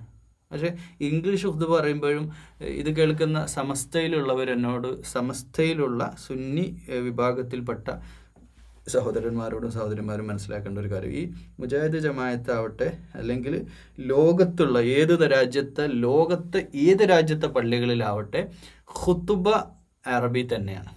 അത് നിങ്ങൾ മനസ്സിലാക്കണം. നിങ്ങളെന്ന് പറഞ്ഞാൽ ഈ സമസ്തയിൽപ്പെട്ടവരോടാണ് ഈ പറയുന്നത്. മുജാഹിദുകാർക്ക് ഇത് മനസ്സിലാവും, സുന്നികൾക്ക് അല്ലെങ്കിൽ സമസ്തയിലല്ലാത്തവർക്ക് ഇത് മനസ്സിലാവില്ല. എന്ത് ഖുത്ബയുടെ കണ്ടന്റ് അറബിയിൽ മാത്രമാണ് പറയുന്നത്. ഹംദും ഖുത്ബയുടെ കണ്ടന്റ് എന്താണ്? ഒന്ന്, സലാം പറയാം. ആ തുടക്കം മുതലുള്ള കാര്യങ്ങൾ പറയാം അറബിയിലാണ്. പിന്നെ അള്ളാഹുവിനെ സ്തുതിക്കുക, ഹംദ് ചെയ്യാം, അൽഹംദുലില്ലാഹ് നഹ്മദുഹു വനസ്തഈൻ, ഇതൊക്കെ അറബിയിലാണ്. പിന്നെന്താണ് കണ്ടന്റ്? പിന്നെ ഖുത്ബയിലെ കണ്ടന്റ് സ്വലാത്താണ്, നബിയുടെ പേരിൽ സ്വലാത്താണ്. ഇത് അറബിയിലാണ്. ലോകത്തുള്ള എല്ലാ പള്ളികളും, കേരളത്തിലെ മുഴുവൻ മുജാഹിദ് ജമാഅത്ത് പള്ളികളിലും ഇത് തന്നെയാണ് നടക്കുന്നത്. അത് കഴിഞ്ഞിട്ട് പിന്നെ ദുആ അറബിയിലാണ്. അതിൻ്റെ ഇടയ്ക്ക് ഉത്ബോധനം എന്ന് പറഞ്ഞ സാധനമുണ്ട്, നസീഹത്ത്. ആ ജനങ്ങൾക്ക് മനസ്സിലാവുന്ന ഭാഷയിലാകണമെന്ന് അവരാഗ്രഹിച്ചു. അതിനുള്ള ഫലവും ചെയ്യുന്നുണ്ട്. ആ രീതിയിൽ സമുദായത്തിൽ മാറ്റം ഉണ്ടാവും. എന്നാൽ രസകരമായൊരു കാര്യം, സുന്നി പള്ളികളിലൊക്കെ ഈ ഒരു സ്പീച്ച് ഖുത്ബയുടെ തൊട്ട് മുമ്പോ ശേഷമോ നടക്കുന്നുണ്ട് എന്നുള്ളത് സത്യമാണ്. അത് ഖുത്ബയിൽ കണക്ട് ചെയ്യുന്നതല്ല എന്നുള്ള ഒരു ചെറിയൊരു വിഷയം മാത്രമേ. ഇപ്പോൾ അതൊക്കെ ഇങ്ങനെ അടുത്തടുത്ത് വരികയല്ലേ. നിങ്ങൾ ആലോചിച്ച് നോക്കും, ഞാൻ ഇപ്പോൾ പറഞ്ഞ വിഷയത്തിലൊക്കെ അഭിപ്രായ വ്യത്യാസം ഉണ്ടായിരുന്ന കാര്യങ്ങളൊക്കെ അങ്ങനെ അങ്ങോട്ടും ഇങ്ങോട്ടും ഒക്കെ പറയുമ്പോൾ മിസ്മാച്ചുള്ള ചെറിയൊരു ആട്ടും ഇങ്ങോട്ടുള്ളൊരു, നമ്മളൊക്കെ ഒരു അയലുകാരാണ്. വേദഗ്രന്ഥത്തിൻ്റെ ഒരു അഖീദയിൽ ലാ ഇലാഹ ഇല്ലല്ലാഹ് മുഹമ്മദ് റസൂലുള്ളാഹിയുടെ യഥാർത്ഥ വിശ്വാസികളായിട്ട് പരസ്പരം ഉൾക്കൊള്ളണമെന്ന് മുജാഹിദുകാരോടും അവരെ കാഫിറാക്കരുത്, ഒരു കുഫാറുകളാണ് അല്ലെ ഒരു ബിദഅത്തുകാരാണ് എന്ന് പറയുന്ന അധിക്ഷേപിക്കുന്ന ആളുകൾ, ഇതൊന്നും ചെയ്യരുതേ എൻ്റെ പ്രിയമുള്ളവരെ. മുജാഹിദ് നവോത്ഥാന പ്രസ്ഥാനങ്ങളുടെ പിന്നിൽ അണിനിരക്കുന്നവരും ഇത് മനസ്സിലാക്കണം. അത് ഇപ്പോൾ 1.5 ലക്ഷം ആളുകൾ ഈ ഫാത്തിഹ എന്നെ കേട്ടിട്ടുണ്ട്. എൻ്റെ ഗുണം കൊണ്ടൊന്നുമല്ല, അള്ളാഹുവോടുള്ള നിങ്ങളുടെ ഇഷ്ടം കൊണ്ടാണ്. നിങ്ങളുടെ മനസ്സിലുള്ള അള്ളാഹുവോടുള്ള ഇഷ്ടം കൊണ്ട് നിങ്ങൾ കേൾക്കുകയാണ്. അപ്പോൾ നിങ്ങൾ കേൾക്കുന്നവരോട് എനിക്ക് എന്തെങ്കിലും പറയണ്ട, എനിക്ക് എന്തെങ്കിലും പറയാൻ പറ്റിയ വേദിയല്ല ഇത്. ഖുർആൻ്റെ തഫ്സീറാണ്, അതേ ഞാൻ പറയേണ്ടുള്ളൂ. പക്ഷേ എനിക്ക് വ്യക്തിപരമായിട്ട് ഈ ആയത്തിന് ഇഖ്തിലാഫിൻ്റെ വിഷയം പറഞ്ഞുകൊണ്ട് ഒരു കാര്യം പറയാനുണ്ടെങ്കിൽ അഭിപ്രായ വ്യത്യാസങ്ങളൊക്കെ നിലനിൽക്കെ തന്നെ ഒരിക്കലും അങ്ങോട്ടും ഇങ്ങോട്ടും നിങ്ങൾ മുശ്രിക്കാക്കാനോ കാഫിറാക്കാനോ ബദഅത്തുകാരാക്കാനോ പോകരുത്. മാന്യത കൈവിടാതെ വളരെ നിങ്ങൾ ആശയമായിട്ട് ജീവിച്ചോളൂ, ഒരു പ്രശ്നമില്ല. പക്ഷെ മറ്റുള്ളവരെ അധിക്ഷേപിക്കരുത്, അവരെ നിങ്ങൾ കുറ്റക്കാരാക്കരുത്. അവരുടെ വഴി സഞ്ചരിച്ചോട്ടെ, നമുക്ക് പറയാനുള്ളത് പറയാം, അതിന് മാന്യത കൈവിടരുത്. വളരെ മനോഹരമായ രീതിയിൽ നല്ല രീതിയിൽ മുന്നോട്ട് പോകണം. അതൊക്കെ ചിലതൊക്കെ പൈശാചികമാണ്. ആഭ്യന്തര പ്രശ്നങ്ങൾ ഉണ്ടാക്കരുത്. പള്ളികൾ അള്ളാഹുവിൻ്റെതാണ്, അള്ളാഹുവിൻ്റെ മസ്ജിദുകളാണ്. പാർട്ടി പ്രവർത്തനമാകാം, പക്ഷേ അത് മറ്റുള്ളവർ ഇൻസൾട്ട് ചെയ്യുന്നതാവരുത്. നമ്മളൊക്കെ ഒന്നിച്ച് നിൽക്കേണ്ടവരാണ്. നമ്മൾ മാത്രമല്ല, ഹൈന്ദവ ക്രൈസ്തവരോടൊക്കെ നമ്മൾ കാണിക്കേണ്ട അദബും മര്യാദയും ഇതൊക്കെ തന്നെ നമ്മൾ കാണിക്കണം. ഒരു ഹിന്ദു പെട്ടെന്ന് ഒരു പള്ളിയിലേക്ക് കയറി വേണ്ട സാഹചര്യം, നമ്മളിപ്പം ഈ ശബരിമല സീസണിലൊക്കെ മലപ്പുറം ഭാഗത്തേക്കൊക്കെ പോകുമ്പോൾ ആ വഴിയിലൊക്കെ പിന്നെ ഒരുപാട് യാത്രക്കാർ ചിലപ്പോൾ അവർക്ക് വെള്ളത്തിൻ്റെ ആവശ്യം, ബാത്റൂം വലിയൊരു വിഷയമാണ്. നമ്മുടെ പള്ളികളാണ് ഒട്ടുമിക്ക പിന്നെ എത്രയോ നമ്മൾ കാണുന്നുണ്ട്. മെഡിക്കൽ കോളേജിൻ്റെ അടുത്തൊക്കെ ഉള്ള പള്ളികളിലൊക്കെ സ്ത്രീകളടക്കം വന്നിട്ട് ബാത്റൂംസ്, അത് മനുഷ്യൻ്റെ അടിസ്ഥാന ആവശ്യമാണ്. അപ്പോൾ വന്നിട്ട് പള്ളിയിൽ വന്നിട്ട് അവർ കാര്യം സാധിക്കാൻ വേണ്ടി വരുമ്പോൾ നമ്മൾ വളരെ സ്നേഹത്തോടെ അതിനെ സ്വീകരിക്കുന്നില്ലേ? ഇത്തരം ആളുകൾ നമ്മൾ സ്വീകരിക്കും. ഇതുപോലെ അതിനേക്കാളും നമ്മൾ ഒരുപടി സ്റ്റെപ്പ് അങ്ങോട്ട് നിന്നിട്ട് ഒരു മുജാഹിദാരൻ ഒരു സുന്നിനെ കാണുമ്പോൾ, ഒരു സുന്നി ഒരു ജമാഅത്താരനെ കാണുമ്പോൾ നമ്മൾ ആ രീതിയിൽ വളരെ സ്നേഹത്തോടെ പെരുമാറണമേ എന്നും ഇത് കേൾക്കുന്ന ഏതെങ്കിലും ഉസ്താദുമാരുണ്ടെങ്കിൽ ദയവ് ചെയ്തിട്ട് വിദ്വേഷം വെറുപ്പും മദ്രസകളിൽ വെച്ചിട്ട് സംഘടനകൾക്കെതിരെ പുത്തംവാദികളെന്ന് പറഞ്ഞ് അങ്ങോട്ടും ഇങ്ങോട്ടും കളിയാക്കുന്ന അവരൊക്കെ നമ്മുടെ ആളുകളാന്ന് പഠിപ്പിക്കണ പ്രിയുള്ള ഉസ്താദുമാരെ, അവരൊക്കെ ഖുർആൻ ഓതുന്നവരാന്ന് പഠിപ്പിക്കണം. വേദനയോടെ കൂടി പറയാണ്, ഏതെങ്കിലും സംഘടനയുടെ പക്ഷം തീർന്ന് പറയല്ല, സന്തോഷത്തോടെ പഠിപ്പിക്കുക. ഇവരൊക്കെ നമ്മുടെ അഹലുകാരാണ്, നമ്മുടെ പോലെ ഖുർആൻ ഓതുന്നവരാ, നിസ്കരിക്കുന്നവരാ, നമ്മുടെ കിബിലയിലേക്ക് തിരിഞ്ഞ് നിസ്കരിക്കുന്നവരാ, അവരൊക്കെ ശക്തമായിട്ട് സ്വർഗത്തിൽ പോകാൻ ആഗ്രഹിക്കുന്നവരാ. അവർ തമ്മിൽ ചെറിയ കുറച്ച് അഭിപ്രായ വ്യത്യാസങ്ങളുണ്ട്, അത് നിങ്ങൾ കാര്യമാക്കേണ്ട മക്കളെ എന്ന് സ്നേഹത്തോടെ പറയാൻ എൻ്റെ പ്രിയമുള്ള ഉസ്താദുമാരെ സന്നദ്ധമാകണം. അള്ളാഹുവെ, ഞങ്ങളെ ഈ ഉമ്മത്തിനെ എപ്പോഴും ഒരുമിച്ച് നിലനിർത്തണേ അല്ലാ. ഒരുമിച്ച് ഐക്യത്തോടെ വിശുദ്ധ ഖുർആൻ മനസ്സിലാക്കാനും ഹക്ക് മനസ്സിലാക്കിക്കൊണ്ട് അള്ളാഹു നിന്നെ ഉൾക്കൊണ്ടുകൊണ്ട് നിനക്കിഷ്ടപ്പെട്ട പൊരുത്തപ്പെട്ട ജീവിതം നയിച്ചുകൊണ്ട് സ്വർഗത്തിലേക്ക് ഞങ്ങളെല്ലാം സ്വർഗത്തിലെത്തിക്കണേ യാ റബ്ബൽ ആലമീൻ. അല്ലാഹുമ്മ റബ്ബനാ തഖബ്ബൽ മിന്നാ യാ റബ്ബൽ ആലമീൻ. اللهم رب زدنا علما نافعا وعملا متقبلا ورزقا حلالا طيبا. ربنا آتنا في الدنيا حسنة وفي الآخرة حسنة وقنا عذاب النار.